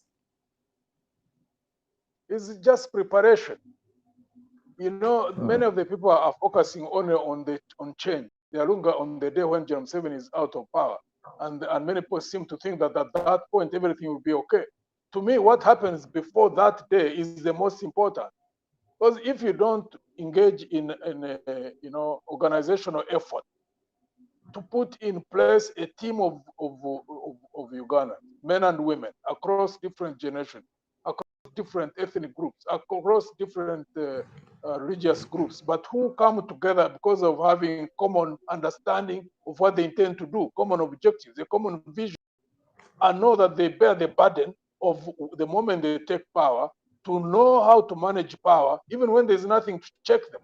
But the group which goes in after General Museveni don't have anything that will check them. The culture in the country, in terms of the judiciary, in terms of parliament, they are highly compromised. Systems are in shambles. Institutions are very weak. So any group which goes in must know that it carries the burden to check itself until institutions are rebuilt, until systems are reestablished. So if that is not done early enough, how do people expect that is going to happen on the night when power changes hands? That time is too late. The moment there. You again, there some will be ministers, others will be this and that.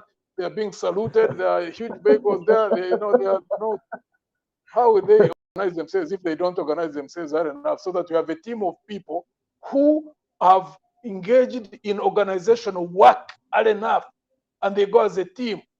One slide, there are those who are going to hold him or hold her and stabilize him or her, to ensure that none of them can just cross the line, don't check him or her, or the next time. all that takes effort, all that takes resources. All that is not being done. And the many people who want to see change are hoping that somehow change will happen and it will be qualitative. I don't agree with that. Change will happen. Whether we influence it or not, it will happen. That one I have no doubt about. It's natural, yes. What That's is a natural not trend. certain, what it is a natural process. What is not certain is that it will be qualitative, whatever change comes. That can't be. There's nothing good that can ever happen on this planet that is not an outcome of conscious, deliberate, focused, consistent actions by a team of people who are, do that by design, by purpose. That can't happen by accident. But it seems like you're talking in a country, I mean, from another country. These ideas you're talking about are the greatest I've ever had. But it seems like people you're talking to don't understand the way you understand it. I would understand the same way. A lot of people in the diaspora are thinking the same way you're thinking. But it seems like the people that are supposed to make that change think in a diverse way. Because when you look at... we have to influence the thinking. And really, to me, the Ugandan diaspora needs to be heavily engaged in the change process at home. One, you need to recognize, I think until very recent, the remittances from the diaspora Ugandans were the highest until about recent when tourism had overtaken. Two, I would like to believe that when countries are performing quite well, when they are stable, they also become a source of pride for those who are out wherever they are. Three, I believe most of the Ugandans in the diaspora are partly in the diaspora, but also partly they participate in investments back home. So they need to ensure that there is a secure environment that can enable their investments to grow. So my expectation is that those in the diaspora need to scan around and look at the forces in the opposition and depending on their own analysis and say, we think this party is the one that can bring about the necessary qualitative changes. And each person can support whichever they support. I have no problem with that myself. But that they need to support those who want to do what is necessary to be done between now and elections. Because every party has got its own strategies. At least for us, we know that for any group to manage power, the moment it takes power, it must prepare itself early enough. So if there are Ugandans who believe that as well, they need to invest in the parties which think like that. But ensure that whichever party takes power, that it is well organized. There are a number of parties. There is NUP, there is FDC, there is TP, there is JEMA, we are there as the NT. I believe there are many people in the diaspora, quite many Ugandans in the diaspora. They support whichever party they believe in. But what change is guaranteed will happen in physical terms, one group will get out. What is not for sure is that necessarily any group that goes in there will automatically go in the positive direction. It needs preparation. It won't happen by accident. General, I have various questions around here on me. People have been sending a lot of questions. And one of the questions is from a colleague in England. He's saying that political violence in Uganda and a pattern of rigged election to sustain the junta in power has been very pertinent in Ugandan politics. General Muntu, as a decorated war general, history has it that you abandoned your career aspiration and joined Museveni in the bush as soon as you graduated from Makerere University. Clearly, the reasons as to why you went to the bush in 1988 are alive and well present in the Ugandan situation. Mention of them: violent election, murderers, arresting and detaining opposition supporters endlessly without trial, killing of Ugandans by security agencies, for example, on the 18th and 19th November of 2020, arresting opposition MPs and concocting evidence against them in the same name of politics, killing suspects where they are handcuffed, and after giving police arresting agency an order from above. That is the question, the first question that was sent to you, General. You know, a He's saying struggle that to live. he's saying that all these that pushed you to the bush to leave your career as a young man from the university are still pertinent in Ugandan situation. And what do you say about that? You know, there's what they call an end state.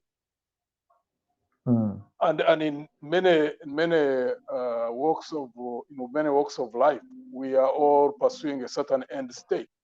For example, we go do jobs, we do businesses, we do whatever we do, looking for money, because the end state we want to live a good life, we want to be wealthy. Now, the end state of engaging in political struggles, and those of us military struggles, is to have an environment of where we would be free, where we would have equal opportunities, where there would be equality before the law, where there would be good governance, transparency in the management of national resources. So until we achieve that end state, I would like to believe that many of us want to see that end state until we get there. Just like people will pursue money because the end state they want to live well, better life. I mean, it's part of nature. So until we get where we desire to be as a people, you are living in a country where you know that nobody is going to come and walk all over you just because you are not in uniform or just because you don't occupy a government position. That if the contract that you can compete for a contract and get it because of the merits of your bid, that you can get a job, not because of who you know, but because there is a meritocracy. So those are things we see which have been established in other countries. So if whatever has been established elsewhere, where things work well, well, I think it cannot happen in African countries or in Uganda for that matter. There are people who made things happen there. And us Ugandans, we must make the same things happen here. Because I don't think that those people who did things where they function, they are any different from in terms of intellectual capabilities and all other God-given skills. We have them, and we will apply them until by God's grace we reach that end state that we desire to be. General, this one is concern is saying that General, these state-inspired killings go unchecked way you decorated and former architects of the Museveni regime are sitting quietly in Uganda. When Ugandans are dying in masses and in the hands of those people that brought Museveni in power. Is he proposing what he would want us to do? No, he's saying, yes, he's asking, why are you quiet? You guys who would make, who would talk to the president, or maybe who would hear, who would get scared. General Museveni is not going to listen to anybody as long as General Museveni is not going to listen to anybody. The only way change can happen is when people get better and better organized, and we are not keeping quiet. We are organizing. So my hope, I don't know who the colleague is in UK. My proposal to him is that he needs to look for whatever party he believes in, support them, so that we can all keep on organizing. You know, we have different strategies, yes, and we operate differently, yes. But if you believe in how people organize and how they do things, you just give them support. And whichever then, takes power, one hopes that you'll be able to govern well. Seems to be from again Europe. Europe is asking that elections and a unitary system cannot be a solution to political problems in Uganda. Just for example, 1996 Museveni versus Kennedy. In 201 Museveni Besige 206, Museveni Besige 211, Museveni Besige 11. 2016 and Museveni Kyagulanyi, that is 2021. In all the above election, this has been like this: appoint a pro-Museveni electoral commission, use the military, police and security agency to rig for Museveni, deploy the army on the streets to intimidate and beat up voters, cut off communication throughout the country, get the chairman of the electoral commission to announce Museveni as the winner, arrest and detain or keep the main opposition leaders under house arrest. It's the same script. Then he's asking, do you think General Muntu, this time to change tactics from formal election under unitary system to a federal system of governance, where people can be voting, because when it's federal system, everybody, people will be standing within their own people, and everybody will be scared of doing havoc to their own people. I'm not so sure that the problem is because of the systems of governance or how the structure of the political arrangements are. I think it is the culture within the actors. Because I mean, look at Ethiopia. Ethiopia is a federal state. I mean, see what is happening. Nigeria has a federal system, but you can see the challenges that they are going through. So I think that eventually, and I don't mind whichever system a country chooses to have, but if the culture of politics and the actors are of a nature that they just want to abuse power, it doesn't matter whatever system of governance you have. Yeah, thank you very much. Let me bring in Lawrence on this very note. Lawrence, I hope you're here with me. You have heard how Geno has tried to, give a very good elucidation of the situation that we have in Uganda, and how such situations seem to be deemed by almost the whole entire people of Uganda. It seems like the people of Uganda have to organize themselves before they take on the regime. It's like going to wrestle a well-organized person when you have not done training, you have not made prior preparation. What's your take on this, and how do you dig deep as well on that? Well, again, Nadine, for that question right there. The way I look at it is, I think Ugandans need to learn from the very person or the very people they actually follow. If you look at the history of, General Museveni himself, it's not that he started the struggle in '86 or so. At least according to what they the statement they put out more so under the UPDF is that the struggle started in 1972. That's about the time, Idi Amin was running things. And we all know how much of a mess we're in at that time. We didn't have a good professional army, and I think at that time Obote had sought to put in a more less educated person like Amin. That one wouldn't threaten his position as the president. But the same Amin he used, to run 66 crisis is the same one who takes, who overthrows him in 71, and then all that, unfolds accordingly. But when we look at the way the struggle, towards what we achieved, what we supposedly achieved in '86, you see it was over 10, 15 years of running battles here and there, of meetings, with people from the diaspora. I believe the president's own family was out of the country. And then he had to build all these alliances, make all these agreements with all these people. I give you this, you're going to give me that. We had of all those secret kind of deals on the back end. And that is evident on what, the regime has finally been able to deliver, at least to some groups that made some lobbying in the struggle. So right now, where we are, we can agree, at least the general has also so much, profoundly elaborated on what is actually going wrong. It looks like everything is actually not going right. So what is any right-thinking Ugandan supposed to do in the face of this? I wouldn't really be so much into, I wouldn't want people to think that they just have to wait for the electoral season or, period, that they all come out, and then that is when they concentrate all their effort.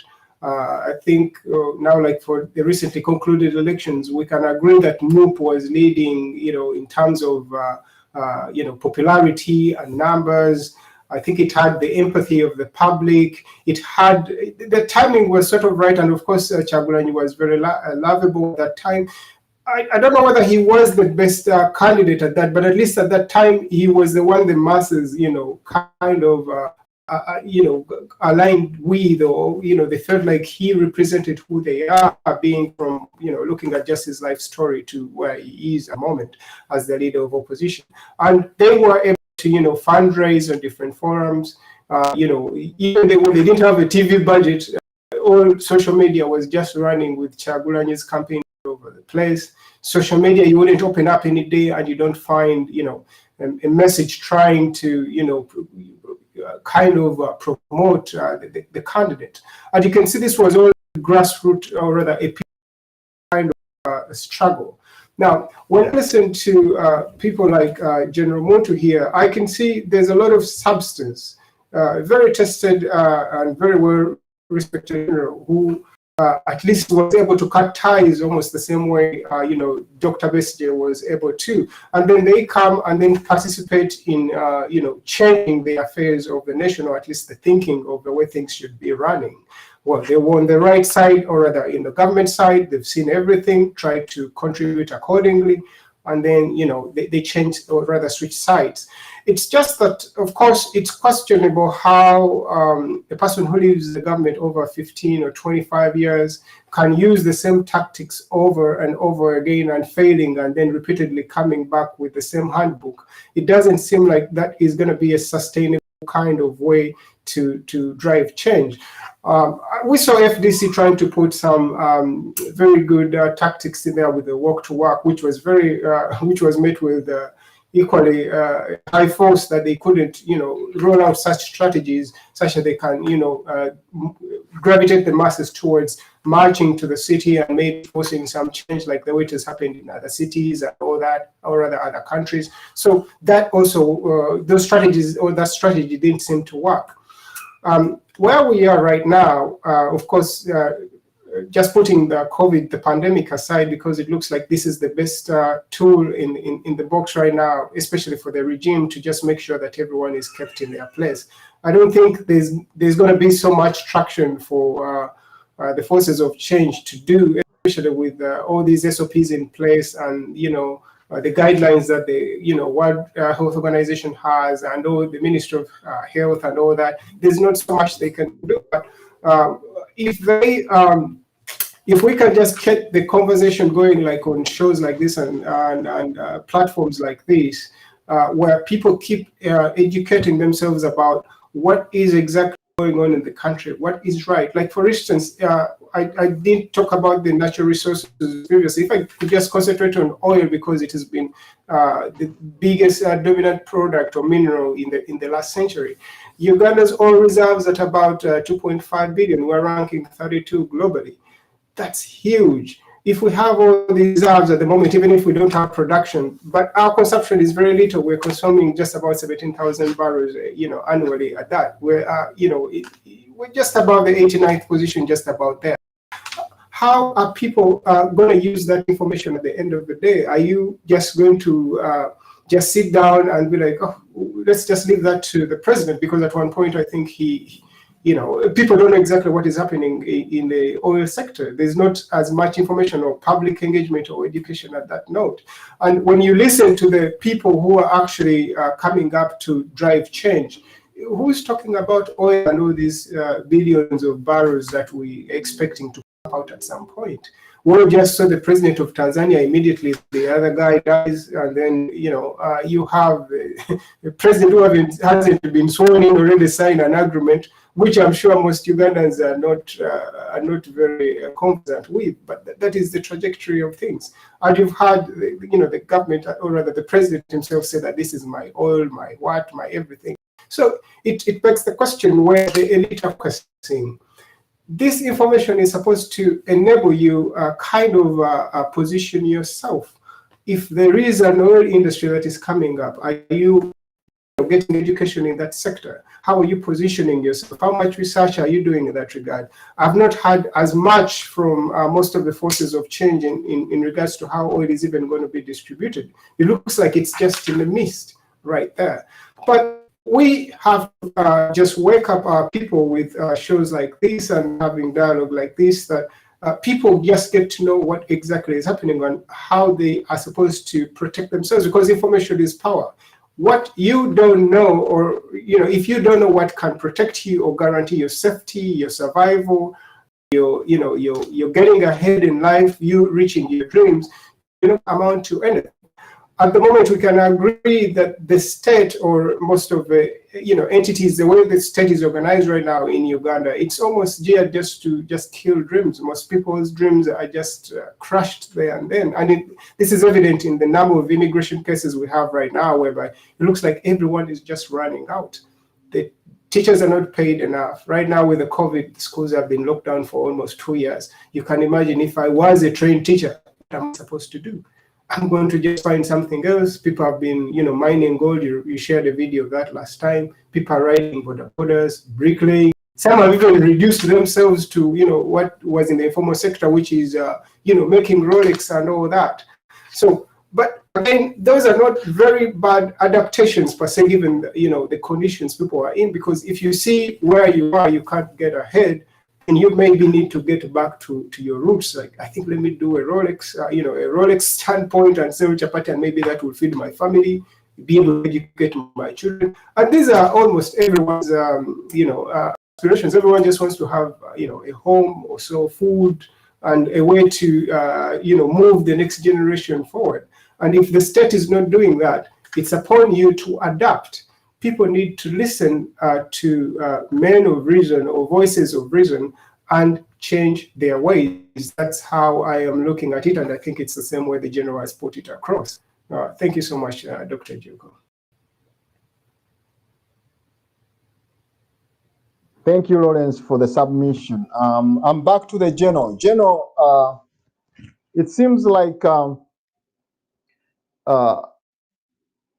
lot need to be, analyzed here by you, General, because it's quite interesting that a lot of issues that you talk about are the real pertinent issues Ugandans and some of us in the diaspora look at as issues that need to be solved if we are to get the regime out of power. One of the issues that really seem to be very, very intriguing is the issue of the changing force. The changing force seems not to be directed. They seem to be thinking of their ego. They seem to be looking at themselves, me and myself. How can I, in quotes, what you call Okuba show. So it's too much of individualism, that element. And as a student of organization, as a student of organization behavior, I know that where people tend to think individualistically, there is nothing that tends to grow, or the institution. So in this regard, supposing, because if you look at the history of Uganda, many people that have liberated Uganda have not liberated it from within. If you remember what happened in 1979, a group of people went to Kenya and sat down and discussed. When it came to 1986, you remember, you've been part of it. There was a group that went to Nairobi to discuss power. And here comes a situation where, in a dilemma, 35 and above are too much. People are very, disgusted. They don't have any time to waste. Can't we have some of you leaders come up, organize Ugandans, go to the diaspora? People in the diaspora have been receiving here a lot of messages saying, General, can't you come over in the diaspora? We shall feed you, give you everything. And then we go back as victors. No, for me, what I think really the people in the diaspora need to do, what we've been trying to encourage even the Ugandans here on the domestic front, because, if we are going to shape the future in a conscious, deliberate way, the Ugandans who want to see a better future need to know that, one, it's a process, but it requires investments in terms of money. The thing is, when people fund political organization, then they can influence them. Two, I keep using this example. Look at Uganda. We have 45 million people. 17 million are voting age. Those who participated in the last election, about 9 maybe or 10 million. And I keep asking, look, if you get 100,000 Uganda who are able to pay 10,000 Uganda shilling per month, those who don't feel the pinch of 10,000, and there are many professionals, there are many business people, and they put it into a political organization. That means that's about 1 billion shillings per month. If it's an organization which is focused on doing the necessary things that need to be done to build itself, to brand itself, to attract people who are like-minded in whatever ideological direction it wants to take itself and the country, then at least the 100,000 Ugandans know that they have invested in the future. But if parties are not invested in by Ugandans themselves, one of the dangers that happen, because they say whoever pays the piper calls the tune. So if political organizations are not funded by Ugandans themselves, the Americans where you are best say there's no free lunch. Parties become vulnerable. They can easily become vulnerable to all kinds of forces. Because don't think that there aren't people who want to influence politics in Uganda for their own benefit. So if Ugandans themselves don't finance political organizations and therefore influence the direction of politics in our own country, the parties can easily become vulnerable. Two, the taste of the pudding is in the eating. Because I know people say, oh, you politicians, we cannot trust you. What I think needs to be done by Ugandans is to invest and then watch.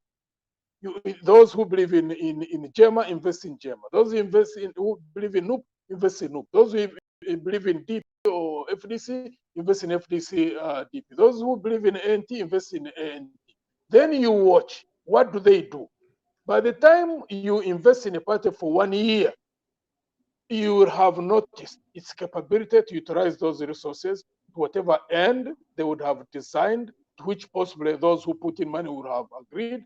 You also understand their levels of accountability and how you utilize those funds. But at least you give a chance to the Ugandans themselves and the future, how it will be shaped. Because it can only be shaped when there is adequate preparation. And for those in the diaspora, I know there must be people in the diaspora to whom $10, $20 a month is not something that will break a person. You know, I mean, to feel that someone is so hard pressed that they cannot just give away $10 or $20. So if you get, for example, you're very right, General. So you get like 5,000 people in the diaspora. They give $20 to political organization. How much is that? That's 100,000. 100,000 is about 300 million per month. Let me tell you, if you have a political organization which is well focused, it gets 5,000, 10,000 Ugandans, and I think there are about 500,000 Ugandans in the diaspora. So you get like 10,000, $20. That's 200,000. That's about 600, 700 Uganda shilling, and the party puts it into putting, you know, the infrastructure, like those of us who believe in putting infrastructure, you know, village, parish, sub-county, constituency, district. And you do the branding, you do the marketing, you attract Ugandans who think alike, like in our case, who believe in a value-based politics. You attract them, you build a formidable group at all levels, across generations, across ethnic groups, across religious groups. Then you know that you are prepared for the event that when you are in power, you move the country in the correct direction. But for us to wait until 2026, like I hear people saying, I really think that we are hoping a lot on chance. General, as we try to wind up, it seems, you know, Ugandans in 2021 did what they could, especially the diaspora. I know many people went to like people power. People solicited money with a lot of passion. But people are saying now that it seems like even if we put in a lot of money into the opposition to work and then be able to take on the regime, it seems doesn't work because the regime has more money. No. The regime will use all the resources to make sure that they suppress we are anything. not, by the way, we are not talking about seed money to buy people. You cannot compete on that too. If a party really wants to change the culture of politics, you don't go into competing in buying people. But let me tell you, like those who wanted NUP to succeed, if they really had wanted to build a NUP to become a strong organization, they needed to have started right from the time when it started. So they start building their capabilities. You cannot fund a party in the last month of going to elections. They have not built infrastructure. They have not organized agents. They have not trained agents. They have not put in place internal communication. They have not even built an internal culture that guides them. How on earth do you think you are going to throw a person in a boxing ring? He's not trained.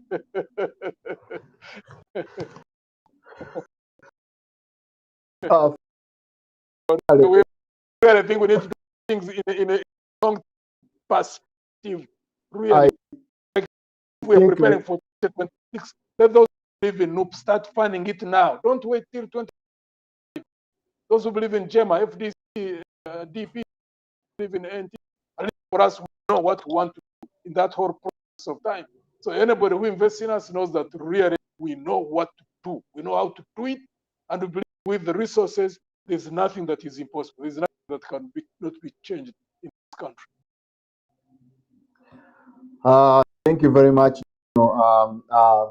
I think, let me see whether we have some other questions here. Many of the people who are sending messages seem to be indulging too much on changing the approach of how we are trying to handle the regime. The regime seems to be on top. Finally, Geno, let's talk about the proposed. They want an aggressive measure that other than the political whatever approach. It seems like people are tired of the political. Let me ask a question, because people keep telling me, Muntu, you are a military background, do something. And that's why I say, what do you want us to do? Of course, some of them propose that we use weapons. But the question I always ask, but we used weapons in 86, we took power. So why are we in this mess? I think there was no much round table agreement that was made over what comes next after the regime. I think there's need to make a very good background of what really should Uganda be after the post-Museveni regime. That must be an issue of discussion. Do you know why people don't go in that round table discussions to come out with the result? Because my own view, as someone who participated in NAM's struggle, there is something which many Ugandans seem not to understand. Power through the use of arms creates a sense of entitlement. Because when you are fighting, you are few. When we took power, about 15,000 officers and men under arms. And I can tell you, in the senior corps, maybe if you are talking about the 30 critical top level officers who could make critical decisions, as we speak, a significant number of them are already drunken. Why? Because that sense of entitlement to say, you people, you are cowing down, and we came and we liberated you. So if you want that change of mentality, a group of people that takes power next round is an outcome of Ugandans, to the extent that leaders have that sense of. I think the root which creates such an ability are the root of building robust organizations and preparing those organizations in how to manage power, whichever route they take, whether it is through activism, whether it is through grassroots work and, for example, local council elections, taking parliament, and also because of that strength from the grassroots, taking the president because they also have a different approach. Many people in the last so many years have always hoped that there can be one man or one woman who can knock out Museveni from the top and then change things from the top. I always think different. I have always said consistently in the last so many years that if we want to knock out Museveni, we must cut him by the root. That we must take local governments, take parliament, and that gives us a springboard to take him off from the top. We have seen, for example, the opposition in Kenya. It has got leverage because its numbers are almost equal to those who are in government. If we had like 40%, 45% of parliament, 40%, 45% of LC5 chairpersons, LC3 chairpersons, Museveni will not be running Uganda like he's running his own homestead. But we never invest to want to knock him off the top, and then we think we can change things from the top. You see how he operates. He is fighting to keep the grassroots because he knows what it means to maintain grassroots. Look at, for example, when we were in FDC, we had many members of we had 32 members of parliament. But look at LC5, look at LC3s, look at councillors and mayors. Look at the example of NUP, 60 members of parliament. How many LC5 chairpersons were taken by position? How many LC3 chairpersons were taken by position? How many were taken by position? The roots. You want to cut him from the roots. That's always my pursuit. Let me tell you right now as we speak, if out of 1,800 LC3 chairpersons, opposition had like 900. If out of 145 LC5 chairpersons, we had like 60, 70 out of parliament. If out of the 400 that we had about 250. First, if that had happened in 2016, the change of the constitution in 2017 would have happened. If we had 200 members of parliament, 180, he needed 2/3. He easily got it because he can manipulate the numbers that he has on NRM. You take the grassroots, then it gives you a launch pad, take him from the top. Thank you very much. Yeah, thank you very much. Lawrence, you have one question for the general as we try to wind up. Mine is, yeah, thank you again. Mine is not actually a question, it's kind of going to just supplement or complement, the issues that the general just submitted. And indeed he's right, just taking on by the last point he just made, which is we cannot just think of cutting out the head without focusing on the body and the legs and the grassroots and even the very ground it stands on, which is the system. We can all see and appreciate that there is a lot of work that has to get into that, and all the different efforts that Ugandans have made, seem to have been faced by a worthy opponent at that. Like, for instance, the more, FDC, I'm sure, Muntu can elaborate on that, I'm sure their influence or power kept growing, but then their opponent also changed tactics, because I think we had more districts created during the time when they were still, FDC was still the stronghold of the opposition. So this time you're faced by 100 constituencies or so. The next time you're going to be faced by 100, maybe 200. That has happened over time. So that means that strategy or whatever we're using doesn't seem to be the best approach, though we can all agree that it's the most peaceful, because just to get rid of that kind of sense of entitlement that comes in with people who lead armed struggles in a way. We might be a little too late for that, for a full-scale armed struggle. But again, it's not entirely out of the options that Ugandans have, because at some point, if things get to a point where there's no more room for diplomacy, I think the radicals are going to take on, which has happened in many other places. Let's not be deceived that the Ugandan army, even if we've able to elaborate how strong it is and all that in terms of equipment and the recruitment and the potential it can have to recruit, at a national scale, and also the kind of experience it has gained around the region.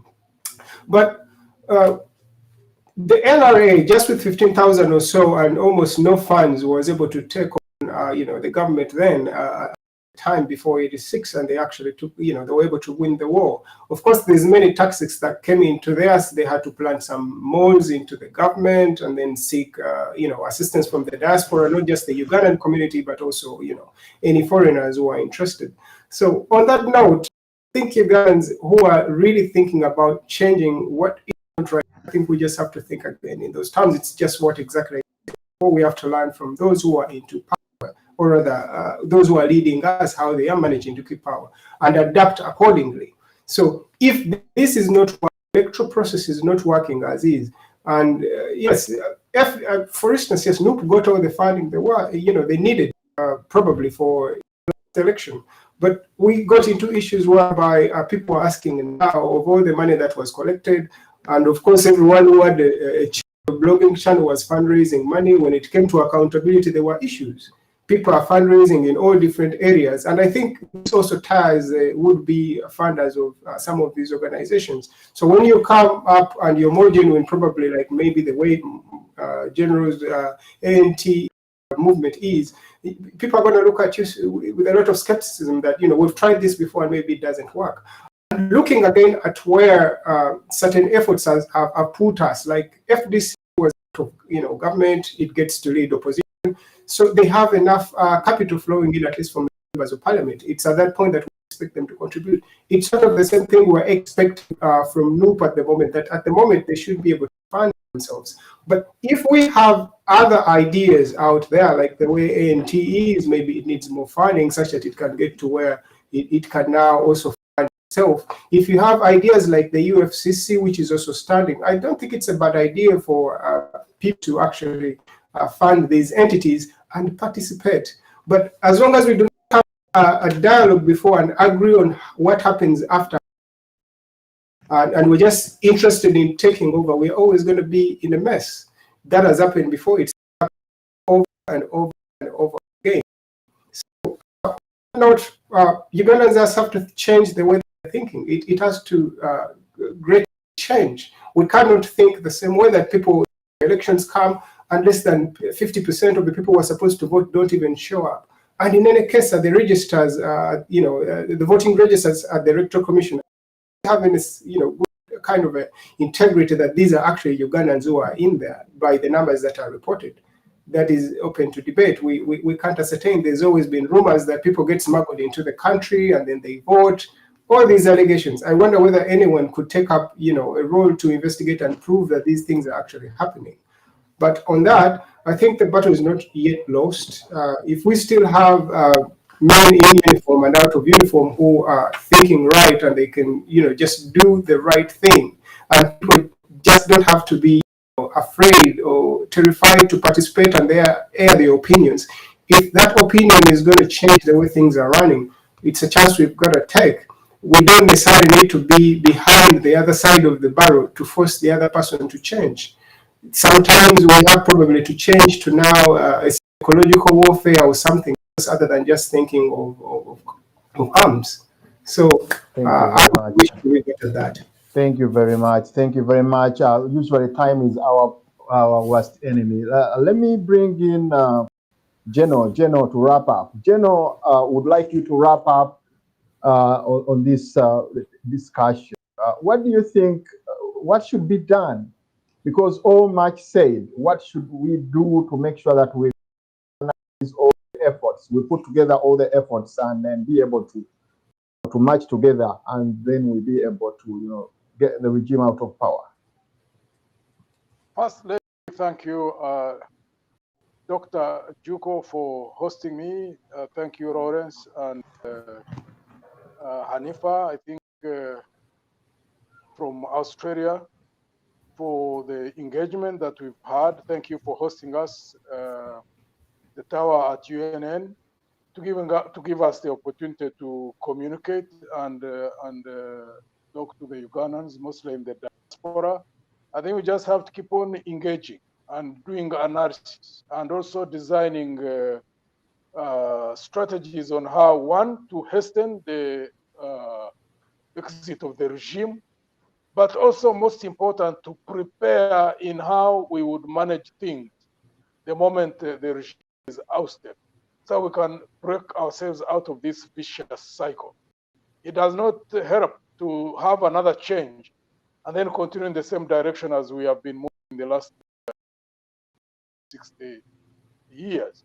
So I'd like to thank you for this opportunity. The more we talk, questions are raised, answers are given, the more Ugandans in the diaspora network, the more we in Uganda who are in different parties also network with the people here at home and people in the diaspora, the more we'll keep on building the necessary momentum until we are able to cause the change that is needed. Thank you very much. Thank you very much. We're so much privileged to have you on our show on the tower at UNN. UNN TV, or UNN as a media platform, has various platforms where we have all of us and people from various angles come over and discuss. We have a television, we have a radio station, we also have a newspaper where we write, and I think you know senior Henry Gombia, who was a celebrated journalist in the early 80s and all that. He's the head of our newspaper, the UNN Times. So we have quite a lot of issues going on with UNN, and we appreciate your coming and honoring our invitation to have a discussion. And I hope we shall have you on other engagements. We have another program which is live, tonight with Henry Gombia. I think one time we shall invite you over there to give your side of the story as well. It's a pleasure. Okay. It's a pleasure, Lawrence. It has been a nice discussion. Though we lost Hanifa from Australia, but you know, we have been having a very good kind of distribution. Only that possibly we didn't have somebody from London. But I hope next time we shall have somebody from London and be able to discuss. I like the perspective of discussion. We are very objective here. We don't attack. We just discuss principles. And if we can network together as people, we believe that networking is the best synergy for all ways in order to make things happen. I think Lawrence is my witness as a project manager. And as a political scientist, you believe that if you don't have connection, networking, you cannot make things happen. That should be the best tool of synergizing all people that seek change to come together, and then we always have, regardless of working different angles, we can work and towards the same goal. I will ask each of 1 minute to say goodbye to our viewers. I start with Lawrence. Lawrence, can you say goodbye to our viewers? Well, thank you, Nadine, for again another wonderful opportunity to be part of the tower.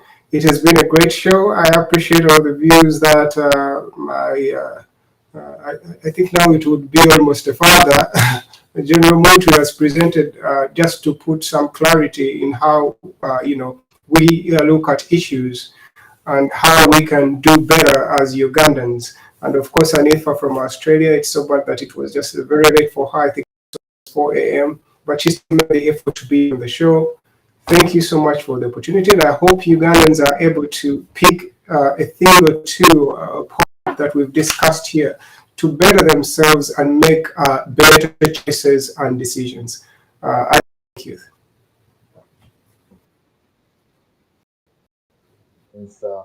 For that wonderful participation that you always give to the tower at UNN. And finally, let's ask General Muntu to give farewell kind of words to our viewers. Thank you, Lawrence, again in Boston. Thank you, Hanifa, who's unfortunately no longer around, but we also appreciate that being 3 or 4 in Australia, that was quite a treat for her to be on this program. Thank her for us, and thank you, Dr. Juko, for hosting us. Thank you, dear viewers, who've been able to link in and continue the conversation. Those who have asked questions, we have got one of the most blessed countries on the planet, but we've messed it up for this long. We pray to God that we get Ugandans like-minded who want to put it out of the mess in which it is, so we can have a better future, as we see happening in the countries elsewhere, in Europe, in America. There's nothing they have that we don't have, and we pray to God that we can have Ugandans who are like-minded to create a future that will benefit all of us as a people. Thank you, and may God bless you all. Thank you very much. Thank you very much. Our viewers, we're so grateful for the time that you spend with us. All that you always participate and buy data to participate in this wonderful show. We cannot go beyond this. But one word is that everyone should know that is responsible for making a change in Uganda. Uganda belongs to every one of us. None of the people in Uganda owns the country. It's our effort as members of the country to make sure that we obtain the best out of it. That's why we come every day and then on the televisions and radio stations to discuss issues that we think can be pertinent to our country. We appreciate all of you. We thank those that always come to your pertinent issues. It's not very easy. The status quo cannot be changed with just sitting. We have to participate, guys. We have to participate, and appreciate everyone's effort. I thank you very much. Let the discussion continue on all our social handles, on the Twitter, on our Facebook, on our YouTube channels, and our official website. Let the discussion continue. Thank you very much. God bless you, and God bless Uganda. Have a wonderful night. Have a wonderful day. Have a wonderful week. We hope to see you once again on Sunday. And as you wait for the next show tonight with Henry Gombia, thank you very much. Have a blessed one.